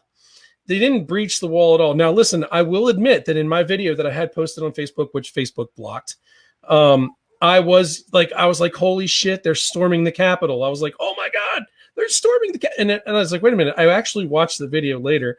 They weren't storming at all. And the cop, you can see it on my video, the cops opened the gate and they waved him in and they walked quietly. They didn't run. They didn't charge. They walked past the cops straight up to the veranda where they have the inauguration, right up there. No problems. It wasn't until some people started climbing the tower and right in front of me, it was literally right beside me. And all of a sudden we started hearing flashbangs and gas grenades and everything else started going off. And they opened the fence and let people in. I haven't the foggiest idea. I don't know. So, I mean, what I saw, I personally believe, and I catch shit for this all the time, that Antifa was definitely there. I think they were right in front of me. I think there were four guys right in front of me. There were four of them, and they were standing right in front of me. I could have reached out and literally touched the one, and they were talking about turning their hats backwards. And they're like, we're supposed to turn our hats backwards before this thing kicks off. That's what he said right in front of me. Now, it didn't dawn on me what he was talking about until I was on the bus on the way back. And then I heard something on the radio about them talking about turning their hats around. I was like, yo, my buddy John was with me. I was like, they literally just said that right in front of us. And then those guys, this is how I know they weren't Trump supporters right here. This exact thing. So there was like a bleacher sitting right in front of me. It was like straddled the wall. So these guys started to climb up that bleacher thing to get over the wall, and they started yelling "F you pigs, F you pigs," this, that, and I'm like, no, bull crap. I'm like, no Trump supporters going to be yelling "F you pigs," because we're all back the blue, and you know that, right? And I think that's about 99.9% of Trump supporters who feel the same way, right? So I don't believe that. I honestly think that it was definitely a staged event. I think it was planned long before we even got to the Capitol that day. Well, they said that. They found stuff on the internet where they planned it, My friend Kevin said videos show Antifa being bus right to the front of the Capitol. So, Kevin, here's something interesting. Okay, and I could try to send Taryn a picture of this. This guy came over the wall, came back after he took a direct shot to the face with pepper spray, and he had this Trump jacket on, but he handed it to me, his gas mask. He said, "Hold this," and I gave him water so he could wash out his eyes. And I'm looking at this gas mask, and I'm like, "This is no just go down the street and buy a gas mask. This is like high speed tactical quality gas mask." And that struck me as weird, but I'm like, all right, I'm prior military. I know all about wearing gas masks. I did enough of it. I hated it. All right. And I also know about being prepared. Never once did I think I needed to go to the Capitol prepared with a gas mask. Right. So I thought that was strange, but then, so now take this. The guy that came down over the wall behind him had a gas mask. And then another guy came over the wall, had a gas mask. I'm like, wait a second. They're all exactly the same. They were all exactly the same.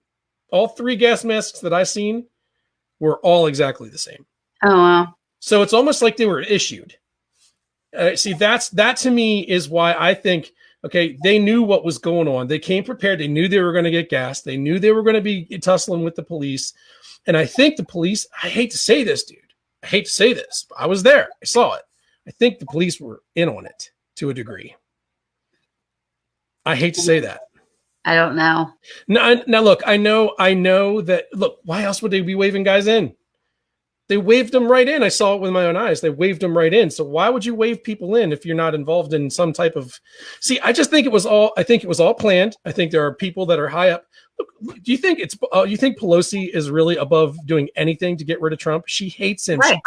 She tore the guy's State of the Union address behind him. Well, the one thing that I think is probably the shittiest is, besides the fact that happened, because I really honestly in my heart of hearts don't think that it was legit Trump supporters that did that. Now there might have been some people in the back that saw this happening and maybe just kind of was following, thinking, not really realizing what was going on. It's herd mentality. It's herd mentality. Right. So I don't think those that were, the initials were, Trump supporters. But for me, just before that happened, right, there were, I don't know how many Republicans and people in there ready to say, yeah, we want this investigation to go forward. We want the election to looked into. They were ready to, right. All of a sudden this happens, right? Before this that was supposed to happen, right? It gets under control and all of them come back in, but two, and say they're changing their minds. Yeah. How does that change your mind? Mm-hmm. If you are standing there and you think, yeah, the election was rigged and I want this looked into, or it has to be investigated, look at this evidence. How does something like that happen? And then you change your mind. You know what? No. It's not like I want chocolate ice cream and then something like that happens. You come back in, you go, I think I'm going to change my mind. I'm a little superstitious. I want vanilla now. It's not like that. Like if you and I are boyfriend and girlfriend and I think you're cheating on me and then something happens, I'm not going to walk out the door and come back in and be like, you know what? I changed my mind. No, I don't think that anymore. It's like, you'd regret it. But shut up. No, but seriously, I get what you're saying, and it doesn't make sense. And now look, did you see Cruz? Cruz flipped on Trump now. Like everyone's flipping. Why? What's he doing? He's not even in the news. He's not even doing anything. Yes, he did. He was on some stupid talk show, and Cruz was saying, if anybody saw this, chime in. But Cruz was talking about Trump's rhetoric and how it was way over the top. No, I'm talking about Trump hasn't been on TV really. No, not Trump. I'm talking about Cruz. But that's Cruz, what I'm saying. Like Trump hasn't even been around. I know. But what I'm saying is that Cruz was backing the whole election steal talk, right? And to him, it was just hyperbole. And basically what it comes down to, that Cruz just decided that he was done supporting the narrative. He's no longer supporting the election steal. He's like, well, he was pushing it like he knew. And essentially what Cruz was doing is saying that he was just washing himself of it. That's what it comes down to. No, you know what it comes down to? A phone call that says, if you don't shut up, your bank account's going to go to negative and you're going to be sleeping with the fishes like Epstein. Okay. So, and then he said, okay. Mm-hmm. Epstein didn't kill himself. Oh, I know. He definitely didn't kill himself. Mm-mm. He was suicided. Yeah. But I mean, look, where for a while there, all this stuff was out in the news. It was like out in the forefront of people's minds, and people memory hole shit. And this is the problem. And I've talked about this on my show. People are so prone to memory holing things that if it's not directly in your face constantly, you easily forget about it, and then it just goes away. Okay. And I choose not to stop talking about things like that, even if it does sound redundant, because I don't want people to forget about it. Okay. Benghazi, let's not forget about Benghazi. Those men were left to die. Kevin said, you talking about conspiracy theorists? It's my boy. Epstein's still alive. Jesus. No, I don't think he's still alive. I do think he's dead. I think he was silenced, but look at Hunter Biden's laptop. But it's always been going on. Look what happened to JFK and then Ted Kennedy, like all of them, like they're just, you know what I mean? See, here's the thing about that. Okay. The whole Kennedy thing. Now they're talking. That was a conspiracy for sure. What, you mean JFK? Yeah. Oh my God. Yeah. Look, Lee Harvey Oswald was a dipshit. There's no way that douchebag was able to get off 3 perfectly aimed shots at the president in a moving vehicle with an Italian Carcano rifle that only fires 1 in 5 times without some type of mishap. Okay. It's just not happening. I honestly think there were 3 shooters. I think they had him set up in a triangulation of fire. It's that simple. My uncle, God bless him, he used to work at the Capitol, and he had access to records and stuff like that. He showed me this video, and he swore to God you could see the dude in the car, the driver, reach over his shoulder and shoot Kennedy. And I'm like, I've heard that, I've heard that, but I don't know if I believe that, but I do believe that. Well, he's like, well, look at the argument is that she jumped up, tried to get out. Jackie tried to get out of the car. They're like, well, I mean, can you imagine? I mean, like her husband's brains just got splattered all over. You know what I mean? Like she probably had no idea what was happening. So yeah. I mean, that's just a reaction. You can't say how you would react with something like that. But like I said, I do believe that JFK was definitely. Who else could get away? I agree with you. There's no way Lee Harvey Oswald did that.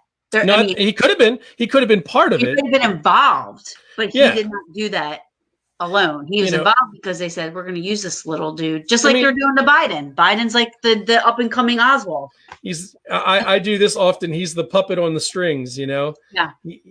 He's a marionette. But I do think that. I think that they're just using Biden for, he's a front man. And not only is he a front man, he's the patsy. He's going to take the fall for all this stuff when the proverbial shit hits the fan. Yeah. And I don't really care one way or the other. So now we're circling back to this. What I was going to tell you was this. So the conspiracy theory is, and listen, this is not something that I've ever pushed on my own show, because I don't want people thinking about these types of things and getting some kind of false sense of hope that Donald Trump's going to come back and take the presidency. As much as I would love to have that happen, it's just not realistic. But right. There are people that think that the emergency broadcast system is going to be used during the Super Bowl, because there's going to be millions upon millions of people around the globe watching that. And then they break in with the emergency broadcast system. There's going to be some message from Donald Trump. The military is going to take over the Capitol, which is why the fencing's there, which is why the National Guard troops are still there. Because look, let's be honest about one thing. I was in the Army for 8 years. Never once did we ever get mobilized to guard any property within the continental United States, ever.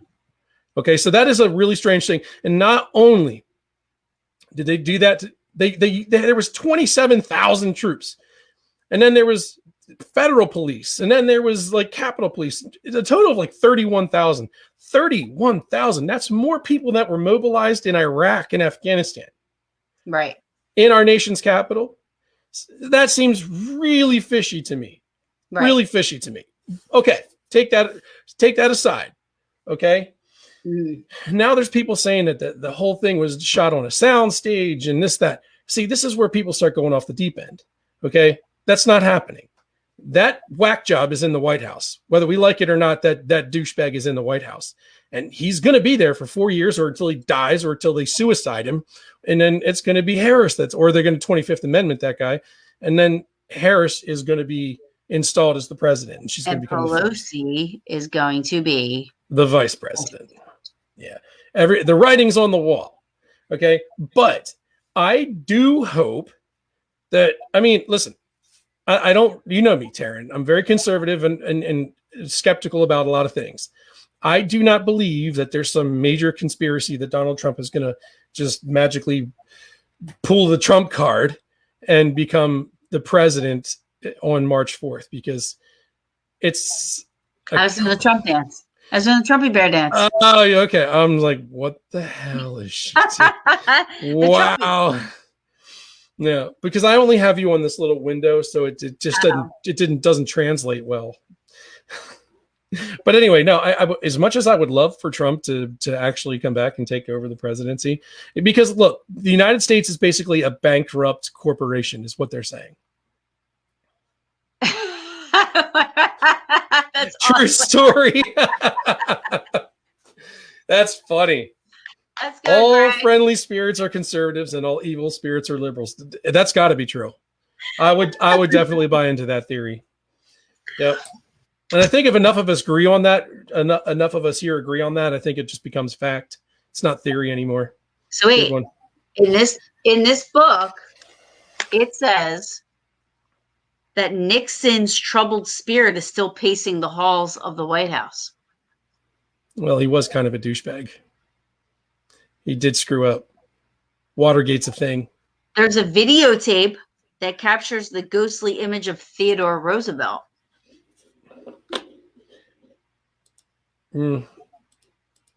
Okay, so Dana said, I don't really think that's going to happen either, but I still feel like something very strange is going on in D.C.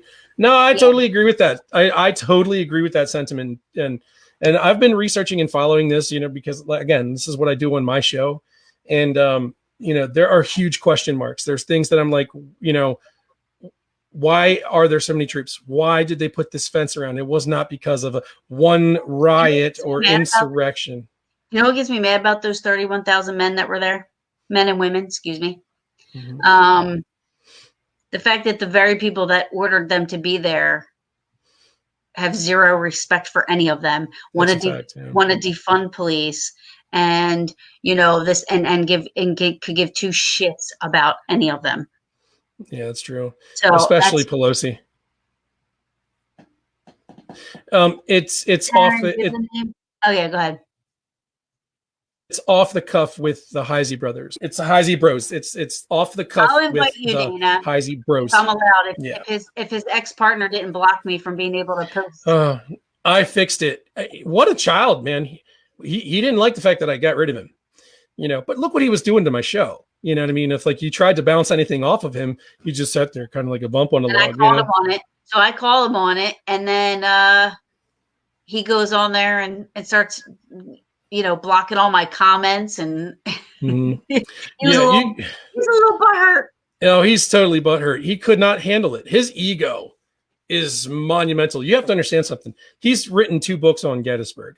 Okay, he wrote Storming the Wheat Field. But I told him right to his face, he ticked me off one day. I was like, dude, your book is nothing but plagiarized, regurgitated work from other people. And all you did was compile their work into one book, and then you called it your own. Get out of here with that. Scott and I are writing our own book, and it's taking quite a long time. And I still have 3 chapters to work on. And we have a deal. We have a publisher. It's just, they're just pretty much waiting for me at this point. I would say. Yeah, that would be fun. Hey, from Bearded Paranormal. Hello. Thanks for checking in. I want to go down to the Peoc. See, I'd like to go see where the president goes if the shit hits the fan. Yeah, that'll never happen. No, it'll never happen until I become the president. I want to just take a tour of the White House. I would love to. And I can't, they probably wouldn't let me bring it in, but I would bring a recorder just in case. You probably wouldn't be allowed to. I highly doubt it. No. Yeah. No, you could, because you could record something that's or not liberal, and everybody would get triggered and offended, and no, we can't do that. Look at you. You tired. I am tired. Oh man, I started work at 3:00 this morning. Yeah, well, listen, I got to deal with people all day long. I have to drive tractor trailer in your state on your turnpike. Don't give me that. No, don't. Let's just not go there. Yeah. No. Yeah. New Jersey drivers are probably the worst in the country. And then next is like Connecticut, and then like Massachusetts. They all suck. No, Michigan. I've never been in Michigan. Detroit, actually. I got ran off the road by a tractor trailer guy. Oh, you told me about that. So that was in Detroit? Yes. Oh, I didn't realize that. I thought that was in Jersey. No. Ran me right off the road. Didn't even care. I could have died. Listen, I'll be the first one to tell you that I think truck drivers are the dumbest people on the road. Like most of the truck drivers out there, it's not like it was in the old days. You know, you could get on the radio and talk to some guys. You'd have a handle, you know, a Midnight Rider, whatever. This is Hizzy, whatever. And, you know, you would talk. Pretty sure they wouldn't even let Taryn in. You don't think so? Probably not. Okay, I broke up with Pence. Me and Pence are no longer together. Well, he's a traitor, so why would he be? But when me and him were together, definitely not. I mean, I think Secret Service was on high alert when I went to his rally and I was in the front. They were like, "She's here, everybody. Be aware of your surroundings." Mm-hmm. Uh-huh. And they'd be smart. Hey, listen. I literally would just love to be able to see the inside of the White House, or even be on the grounds of the White House. Like that would just be. Yeah, look, I think it was awesome just being that close to the Capitol. So this is what this is kind of a little bit of a funny thing that happened while I was at the Capitol during the riot, which in my opinion wasn't a riot at all. But anyway, I was walking. I decided to leave the back because things were getting a little out of hand back there, and I was tired of getting flashbanged, and I was tired of getting gassed.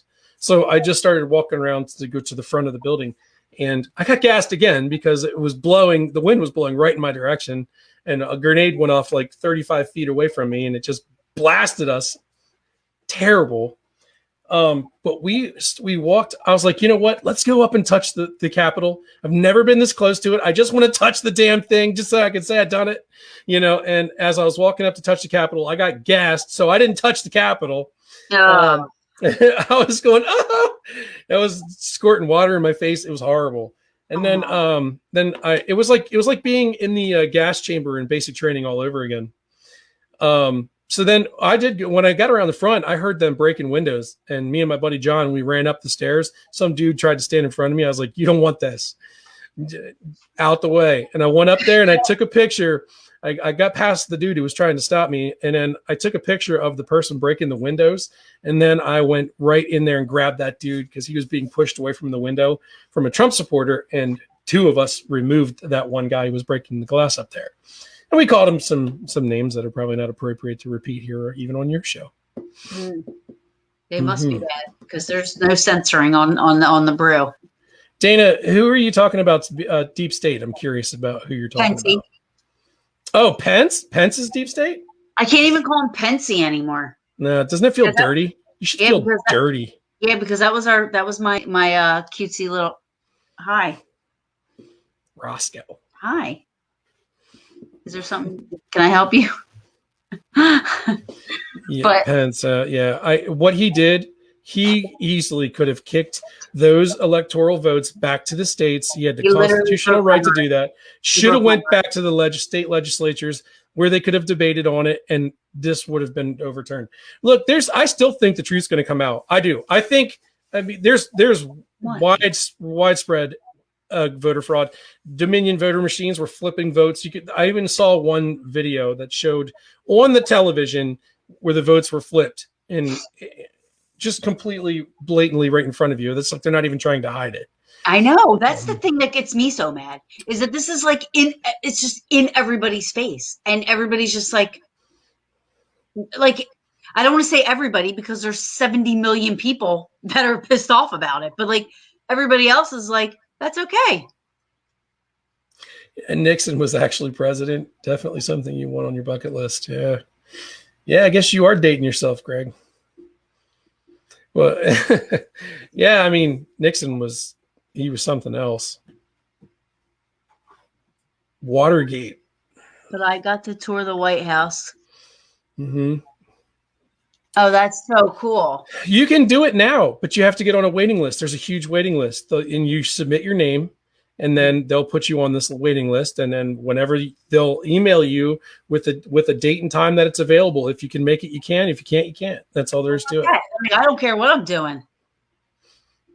If they said, here's your day to tour the White House, I'm like, I'm there. Yeah. I'm going to do it. Matter of fact, I might do that. I might sign up for that tonight before I even get off of here.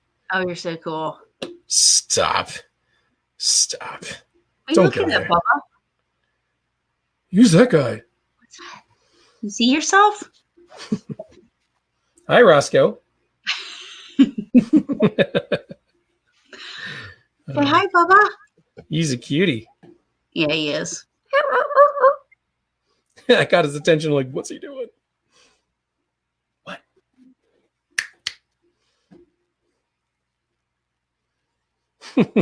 He does not look amused at all. He's like, I'm done. No, that would be so cool, though, to tour the White House. I do want to do that sometime. For sure. You know, I wanted to tour the Capitol, just not on the 6th. Yeah, there's something hanging up in the Capitol for my dad. Is there? Mm-hmm. That's awesome. Yeah. So, yeah, I wonder who you got to be. I wonder how you would be able to get in there to do a ghost investigation. You probably got to be like, never. There would be so much. They wouldn't let you. You couldn't do an investigation because there'd be so much Secret Service and like you just wouldn't be able to do it. Mm-mm. And they're not going to turn the lights off for you. The lights don't got to be off. The lights don't have to be off. Oh, sorry. Oh, I'm just messing with you. Dude, listen, have you done Eastern State Penitentiary? So I went during the day for the day tour, and I did a VIP after dark VIP tour or something like that. It was like an hour long, or whatever, which is really cool because I did by accident get some evidence that night. But walking around during the day, unfortunately, we were walking, and as we were walking, there was two people with a 4-year-old little whiny brat in front of us, and they were with us the entire time we were walking around. Oh, really? So any audio that I have from that place, you can hear the kid. Oh, it's just a headache. That's easy for you to say, not having children. Right. I love Eastern State, though. It's a cool place, and I've been past it, but I was never able to stop, and I'd really love to have the opportunity. If you do, listen, if you ever get in there, make sure you save a space for me. They so I go every year for the haunted thing because it's the best, for sure. Mm-hmm. So I go every year for the haunted thing. It's the only haunted thing I go to, like the haunted houses or whatever, you know. Yeah. I always go to Eastern States because I love it, and it's so cool being in there. And I always go whenever I go through those things. I'm always like, what are the spirits here really thinking? Like, what are they like? What are they like? What the fuck is happening? Like, what is going on? Like, you know. But you have to. I'll let you know. You have to go. It's awesome. Even like going during the day. Yeah, I'll go. I'm down. I have an entire binder on that place. My wife's brother put it together, and it's just like this really? huge thick binder of information. I'd love to go. Have you ever been to Jim Thorpe? Have you ever seen the prison in Jim Thorpe? Yes, handprint. That place is cool. I was in there, and I did snap a picture or two. I'm sure. Of course I did. I'm a rebel. Yeah, so I've only been to Jim Thorpe once, but it was pretty cool, I thought. Mm-hmm. But Eastern State's awesome. I put my phone, I had my recorder going on my phone, and I put my phone through where they would, give Al Capone his meals or whatever, the little window. And I put my phone through there, and I thought I did it. I thought I hit something that was a motion thing. And they had a radio in there with the big horn thing. Yeah. I'm sorry. And the music just started playing. It was like 50s swing music. Oh, and wow. I looked at the guy giving the tour, and I was like, I'm sorry, I didn't know that would make the music go off. He's like, what are you talking about? There was like 25 people in this group listening to this guy give this tour, and the music was so loud. And I said, you don't hear that? One other person heard it. And it's on my record. I have it. You That's can hear awesome. the music. Nobody else could hear it. Nobody else knew what the heck I was talking about. They looked at me like I was smoking crack. Play it for us, Taryn. I will, but I don't. My phone's downstairs. So your phone's downstairs. Yeah. But yeah, so that was cool. But that's really the only experience I've ever had at Eastern State was that. Pennhurst, different story. Because I've spent a lot of time at Pennhurst. I've had a lot. I've never been. Pennhurst is amazing. Is it? Now, where is that? Spring City, PA. Spring City. I think Sinking Spring. Oh, Sinking Spring. Yeah. You're near there. It's near there somewhere. Okay. Yeah. I'll be right back. What? I'm not, just relax. I'll be right back. Well, I gotta go eat. I'm not worried about that. You should be. So anyway, the White House. The White House has spirits. Spirits.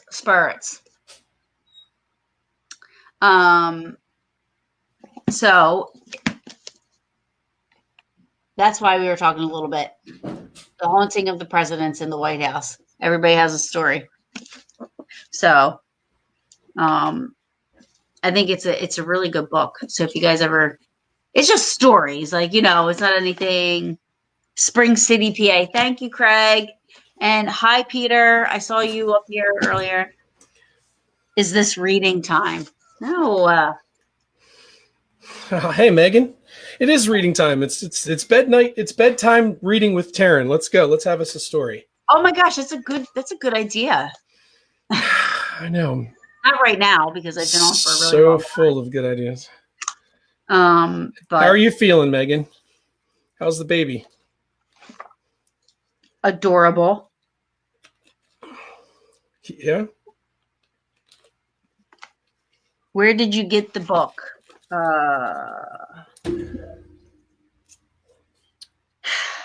That's a good question, Sam, because I don't remember. This looks like it might have been, if anybody knows that sticker. Bargain priced. It's Barnes & Noble. Yes. Barnes & Noble. That's ridiculous. I knew that. Yeah, I knew it. But, it's really, really good. I mean, look how thick it is. Oh, wow. There's a lot of good stories about the White House in here and of all the things there's stuff in here that Jackie Kennedy, she had an encounter with Lincoln's spirit, supposedly. Nancy Reagan. Do you do a lot of reading? Do you spend a lot of time actually reading? You don't. You ever going to actually read that thick book? I read some of it. Oh my God. I'm a visual person. This would be work. Oh, so it's got to have pictures. So here, does it have if anybody wants it, I mean, if anybody just go on, I'm sure you can find it on Amazon. Oh my goodness. It's a good book. I wasn't trying to call you out. I was literally curious. It's interesting. Here's the thing. I don't sit down and read physical books because I'm a truck driver. I listen to all my books on Audible.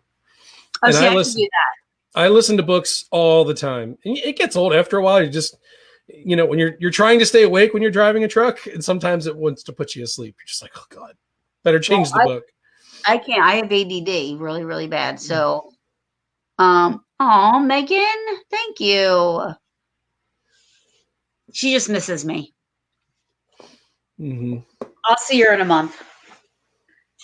But in a month, is it? Oh, is that you're going to the Gettysburg, your birthday bash? My birthday beer crawl. My birthday bar crawl, should I say? Yeah.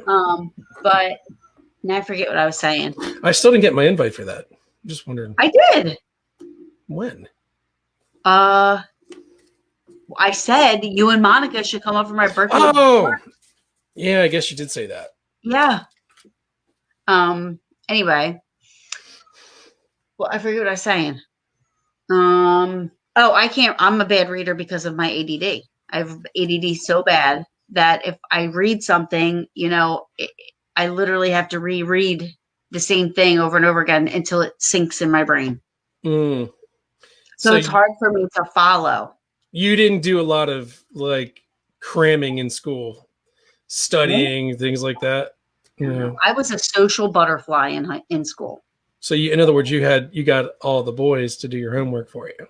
I was a social butterfly. Like I was friends with the hall monitors, the teachers. So like I really wish I would have gotten in trouble in school, which I didn't. Because maybe I would have like been a little bit better, but I never, I was always cutting school and, just hanging out in the last class with my techer, and she would give me like a hall pass to go back to my, next class, Yeah. So.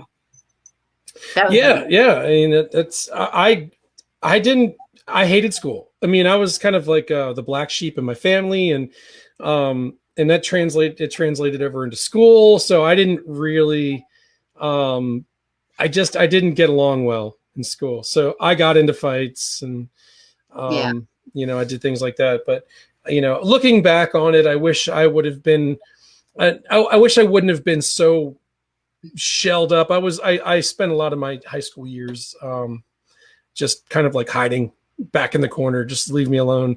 And believe it or not, for somebody that's as public as I am at this point, I never really liked being public. I'm kind of like just leave me be, so to speak. I mean, I don't know. You've known me for a couple of years now. What do you think? Do you think I'm like? What do you think?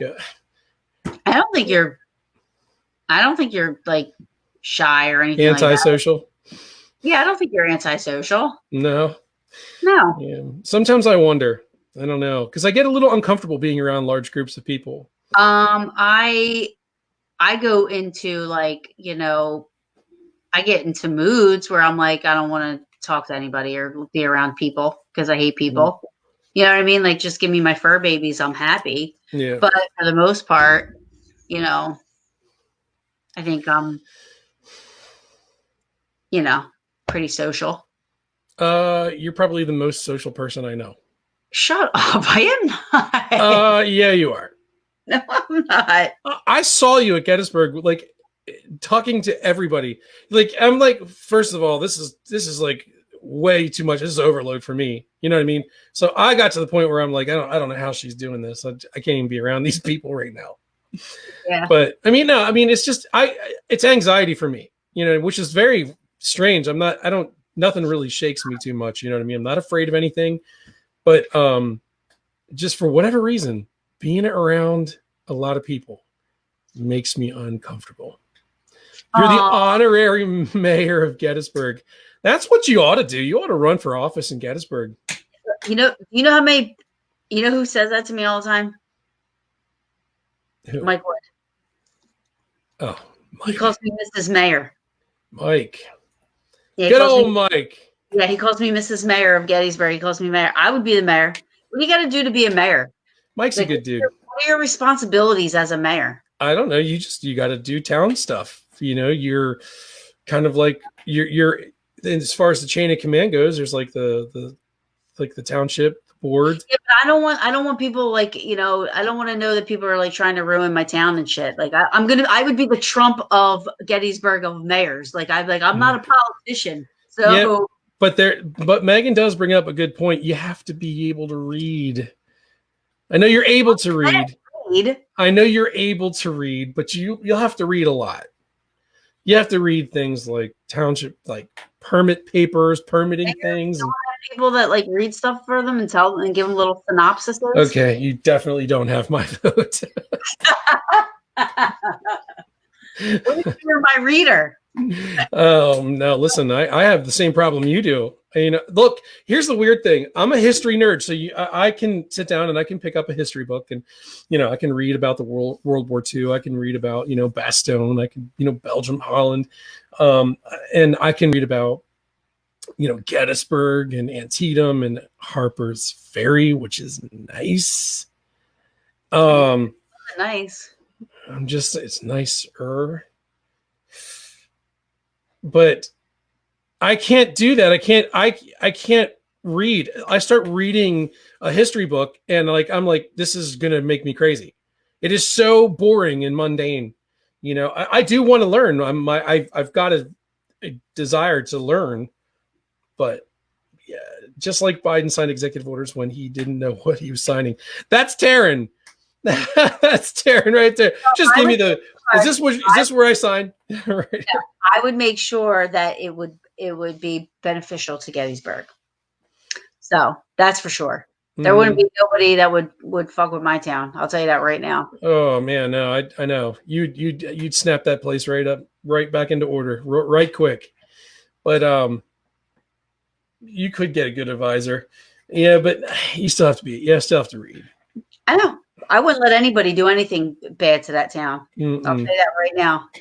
Well, see, the only books that I was really able to read the whole way through, and all of them are Dan Brown books.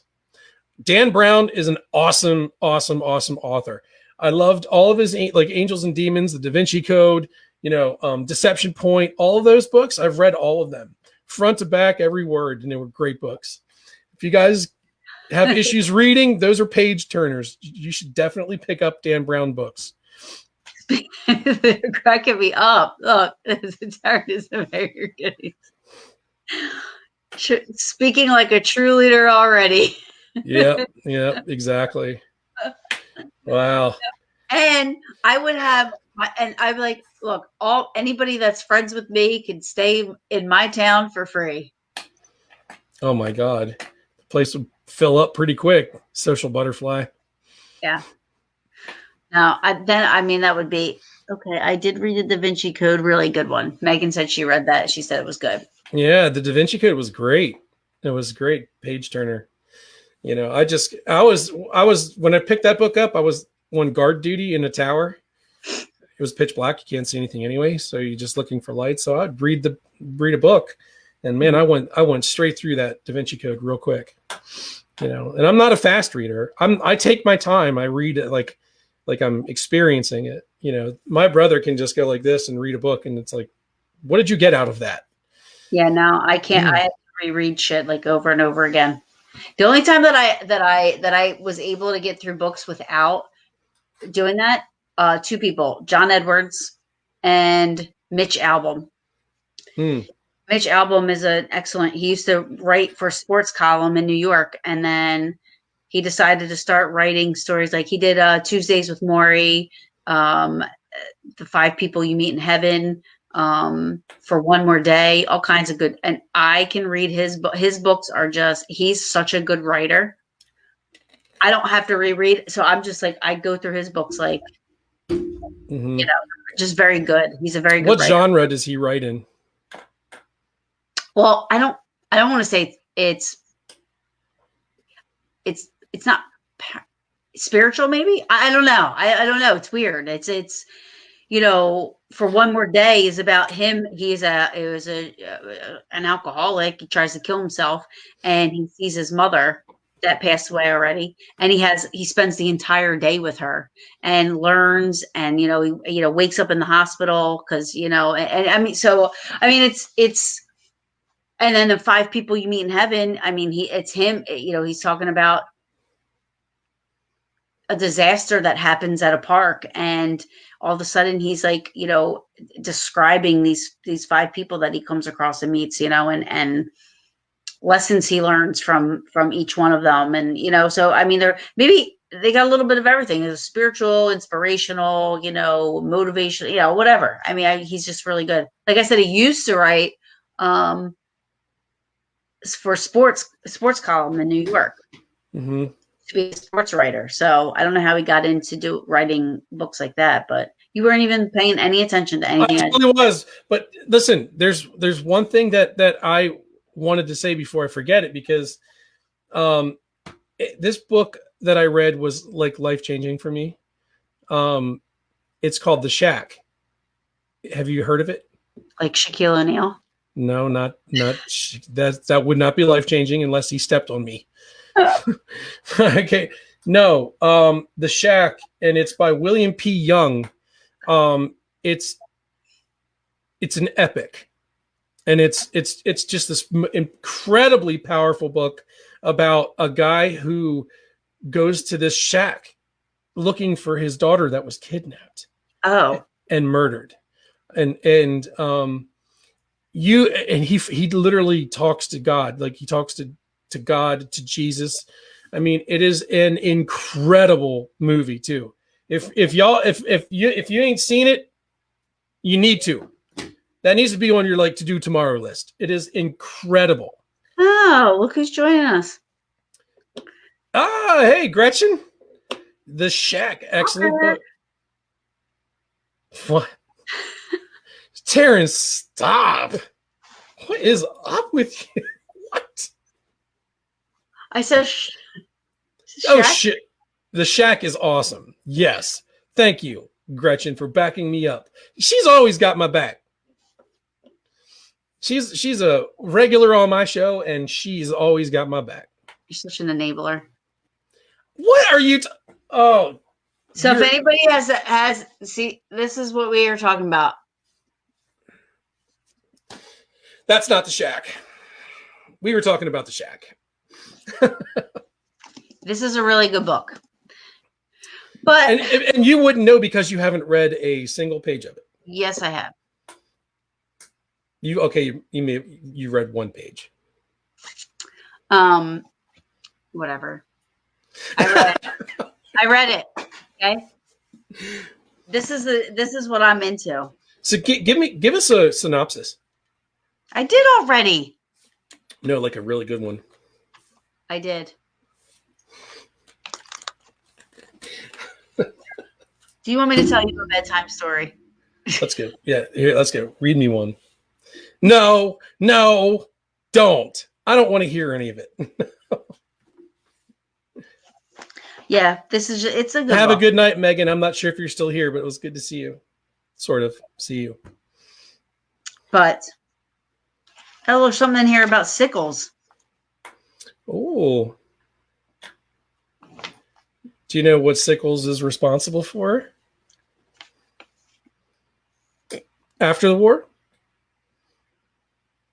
Come on. What did Sickles do after the war that left his legacy, lasting legacy? I am. Nope. Oh, you're reading, trying to find the answer quick. Why would it be in this? Well, if it mentions Sickles, I mean, this kind of goes hand in hand. So Daniel Sickles founded the Gettysburg National Military Park. Well, it doesn't say that in this book. So you should have known that, Little Miss Gettysburg thing. And what makes you think I didn't? Because you didn't say it when I asked you. And am I supposed to just speak on command when Dustin Almighty? Oh, yeah, that's what it is. That's what it is. Yeah, but at least you know your role. Oh, okay. But All right, I have to go eat some chicken noodle soup, Chicken noodle soup. Man, I made some chili today that was out of this world. but I take the chicken out. Oh, that's right. That's weird. It's chicken noodle soup. It's not chicken noodle soup without the chicken.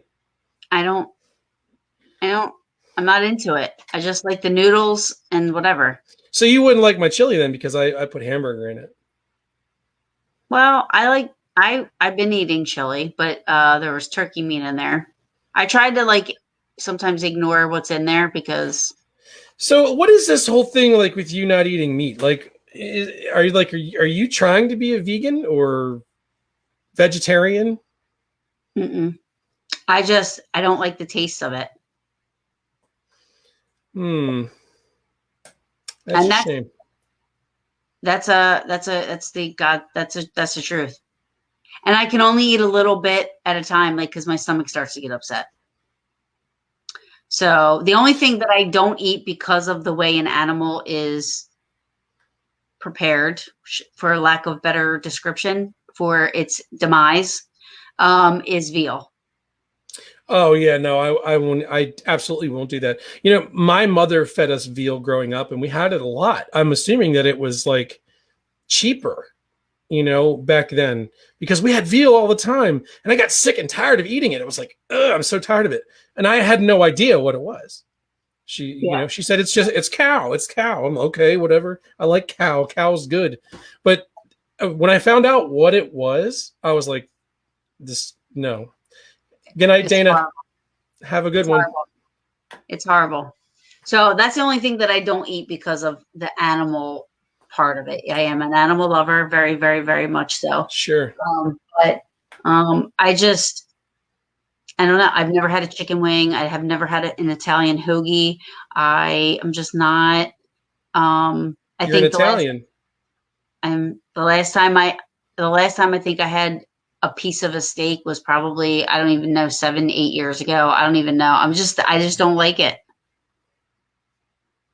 Why? I don't know.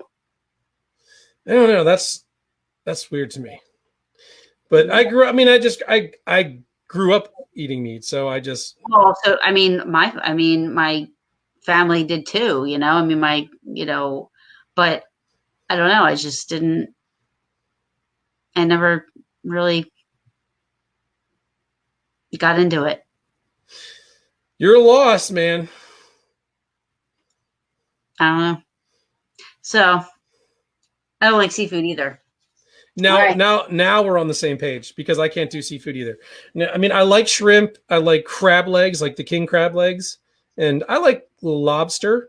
Have you ever had lobster roll though? Like, have you ever gone to Maine and had? I don't like seafood. I won't eat it.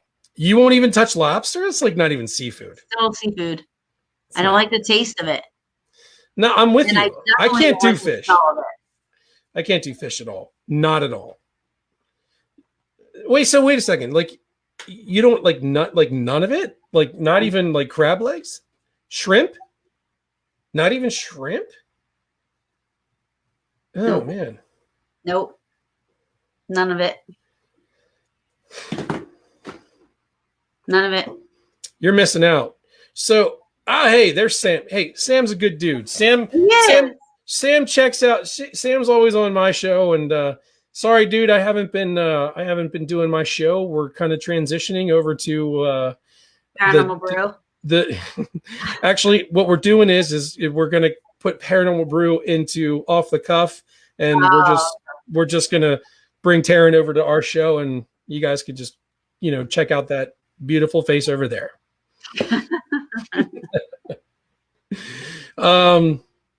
But yeah, Sam's a good dude. He's been a supporter of us since we got going, and we definitely appreciate him for sure. Yeah, awesome. And anybody like him who supports our show, because we're just getting started, so it's tough. And being a conservative podcaster, on Facebook, I've been shadow banned. So nobody is seeing nobody's seeing the notifications for my show. So Paranormal Cuff doesn't even sound good, Gretchen. It doesn't even sound good. off the paranormal cuff. We could make that work. Off the paranormal cuff. Yeah. With T and D. TD and E. Ted. Yeah, there you go. Just do it that way. Taryn, Eric, and Dustin. Ted. Have you ever met my brother, Eric? No, I had to block him. Oh, that's right. That's right. So anyway, you didn't have to do anything. That's your Facebook. I know. But you probably made the right choice then. Anyway. Well, I have got to go take some ibuprofen, guzzle wine, and eat some soup. I was supposed to be in bed 2 hours ago. Yeah. I thank you so much for coming on, though. It was really awesome. I'm glad you had me on. I always enjoy coming here with you. It's a good time. And I definitely look forward to you coming back to Gettysburg. Yeah, March. Like I said, if you and Monica want to come on up. Yeah, let me know. Keep me posted. Yeah. I don't really need a whole lot of excuses to drag my ass to Gettysburg. Yeah, no, me neither. Me either. You look tired. Day's catching up to you. I didn't say you looked horrible. I said you looked tired. I am tired. I don't get that much sleep. I'm not a good sleeper. So, you're preaching to the choir. I've probably gotten 6 hours all week, and then I have to drive a truck. So, I mean, doing that. I try to sleep. I pull over. I pull my truck off the road and try to sleep. It doesn't work. Doesn't work. I struggle, but it is what it is. I got this. I'm good. All right. Well, thanks for having me on. Come over to see us at Off the Cuff with the Heisey brothers. Yeah. And, come check us out. If you go over to YouTube, hit that subscribe button because it's the same name, Off the Cuff with the Heisey Bros, and hit that little notification bell. Make sure you never miss a video. Appreciate it. Yes. Thanks for coming on. Absolutely. Thank you for having me. Get some sleep. Good night, folks. Good night, everybody. Thanks, everybody, for joining me. I love it. I mean, we were 10 deep the whole time, so that's awesome. Really wasn't expecting it. I was just going to come on and say a couple of things, but that ended up to be a very, very long, awesome show. We talked about everything, even politics. So, but thank you, everybody, for joining me. And I'll be on next week. Make sure to check that out because that's going to be awesome.